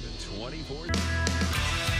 Hey, welcome back to the Bob and Tom Show. Christy Lee at the news desk. Hello. There's Pat Godwin in the performance room. Hey, chick. There's Josh Arnold, the I Hate Steven Singer sidekick chair. Hi. There's Ace Cosby. Hey. There's Willie Griswold. Hey, man. I'm Chick McGee, and here's Tom Griswold. Hello, Tom. Thank you very much. A weird day in history today. Is it? Yeah? Yeah, just, What is it, April 24th? Time now for today in history. There's some positive stuff here. Here's some positive stuff. 1800. 1800. The U.S. Library of Congress is established. But back then, there were a lot less to keep track of. There sure, yeah. It was only like one room. Yeah, 5 books. Small closet. Yeah. Not a lot of homeless guys that want to go watch video porn. You know, a couple of pamphlets. Really? The way libraries are today. This is interesting. In 1913, a building was built in New York City that would be the tallest building in America for many, many years. Does anybody know what that building was? The Chrysler Building? Empire State Building. No, both good guesses. It was in 1913 the Woolworth Building. Oh, how about that? 60 stories. It was overtaken in 1930 by the Bank of Manhattan Trust Building, and then it's been game on forever. Yeah, I know. Isn't the tallest building in Dubai. Abu Dhabi or something? Once again, I watched that. There was a documentary about that building in Dubai, but it wasn't about the building. It was about the elevator system. And that was where the engineering took place, was how difficult that was to get all those elevators to go that high efficiently. Wow. Yeah, it's crazy. You know, they have to have another building buried deep into the ground the exact same length as the building is tall. Wow. Does anybody believe Just to anchor it? That's crazy. Yeah. Nuts. And this was this isn't in Abu Dhabi? Well, I don't know. I've always wanted to go to Abu Dhabi and get a job as, I've ruined it now. You're good. As an elevator operator. That would be a nice. Abu Dhabi? Abu Dhabi. Okay. Never mind. Fred Flintstone works there now. Oh, yeah? How does Abu Dhabi do? Abu Dhabi. Never mind. So the giant phallus of a building competition continues. Let's see. You don't want to hear this. I'll skip that one. Oh, this is a good one for you, Chick. 1974. The NFL grants a franchise permit to... would have been 74. Would have been... let's see, Seattle or no, that's not right. Tampa Bay. Tampa Bay, okay. Was there another one then? They usually bring them in by twos. I don't know. I don't know. This, but the weird thing about this is the Tampa Bay Buccaneers and the new owners had to pay in doubloons. Wow. just for authenticity. That was the holdup, yeah. Finding that many doubloons. You're going to have to explain this one, because this has got a little bit of a trick ending to it. 2004, the great Eli Manning drafted with the first pick in the NFL draft by the San Diego Chargers. And he refused to play, and they immediately traded him to the Giants. Okay. Happy birthdays going out to Shirley MacLaine. Now, I don't know if this is just her birthday or all of her previous lives. I don't know. Right. Yeah. Oh, you think you have the same birthday in all your previous lives, or does it change? I don't know. I have no idea. You'd have to ask her. That's interesting. The great Cedric the Entertainer, born in 1964. His actual name. Cedric? The Entertainer's his last name. Oh. Your name is your destiny. Man can wear pretty weird hats and get away with it. What if he was a plumber? Hi, I'm Cedric the Entertainer. Tell me some jokes. Happy birthday, Kelly Clarkson. Oh, she's good. The first and by far the most successful American Idol winner. Is that safe to say? I would say. Well, Carrie Underwood's. Does she win? I don't know. I think. A couple, she's got a daytime talk show now. That's very good. It is. She's great. Now, we have Mr. McGee across the way with our review section. Things we learned today on the Bob and Tom Show. Right out of the gate this morning, Tom told us he is finally showering at the new house and walking around nude in his new home. Yeah. Whether you people like it or not. But I'm not in my shower. I have to go upstairs. You still have to go upstairs. It's still your shower. Yeah, but it's... So you're downstairs... What? No, yeah, his shower problem still exists. Why don't you just sleep in that room until your shower's fixed? I thought about that. Yeah, then you don't inconvenience anyone. People would like that in my house. Okay, then what's Why the are point? you It'd be making much more convenient if I really wasn't around much. Well, I think we've all thought that about our lives. If you want out, just say the word. Just saying. We know people with a pig farm. You got to take the teeth out to help with the piggy's digestion. Yeah, the good news is the shower upstairs is great. Cool. It's got one of those things in the wall you can pull off and squirt wherever you want. It's a handheld You know, shower. I'm guessing there are a couple of those there at your house where they can wash thoroughly. It's great. I see. And get it down there in the back and have a nice, satisfying shower. Like a jet bidet. That's how many. That's how many. Take that, dingle balls. Dingle balls. Tom also said today that that's dingleberries. Sorry. He's had very little sleep all weekend, but he's pushing through for work today. He said. And You're a you real have been warrior. walking around like you've caught one of your legs in a vice. Something. I was doing a lot of moving yesterday. I sliced open my thumb, as you can see. Sliced it open. And maybe took some steps a little too How did quickly. that happen again? I was moving a piece of metal furniture. And Metal furniture. Gotta be careful. Oh, that sounds comfortable. Yeah, it was perfect. The couch. We talked about sledgehammers today in the news because Pat had this story about him on a ship that would not end. And it's somewhere else. Pat's still saying or telling that story, isn't he? Somewhere in an alternate Pat, we universe? loved your story. And we love you. I love you too. And Christy's fiance, Randy. Randy loves your stuff, Pat. No, Randy. Send him my apologies. Randy sent me a text and said, "Tell Matt I love the song." There you go.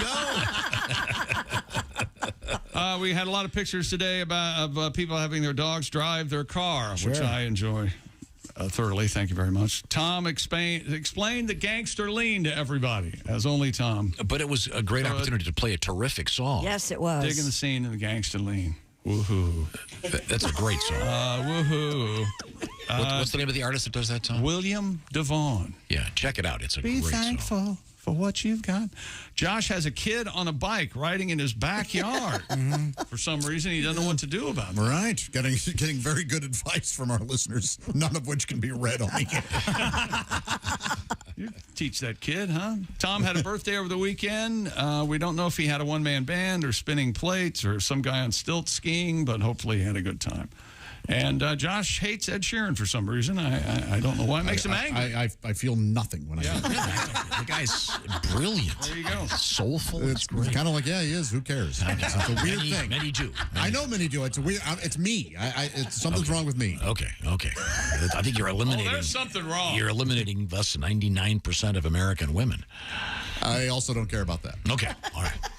Women are, I've found to be. Wonderful. You changing the team? Not all that necessary. Okay. Good. Well, that'll be tomorrow's show. This is the Bob and Tom Show. Hey, thanks for listening to the Bob and Tom Show this morning. Get a look at today's show on our YouTube channel.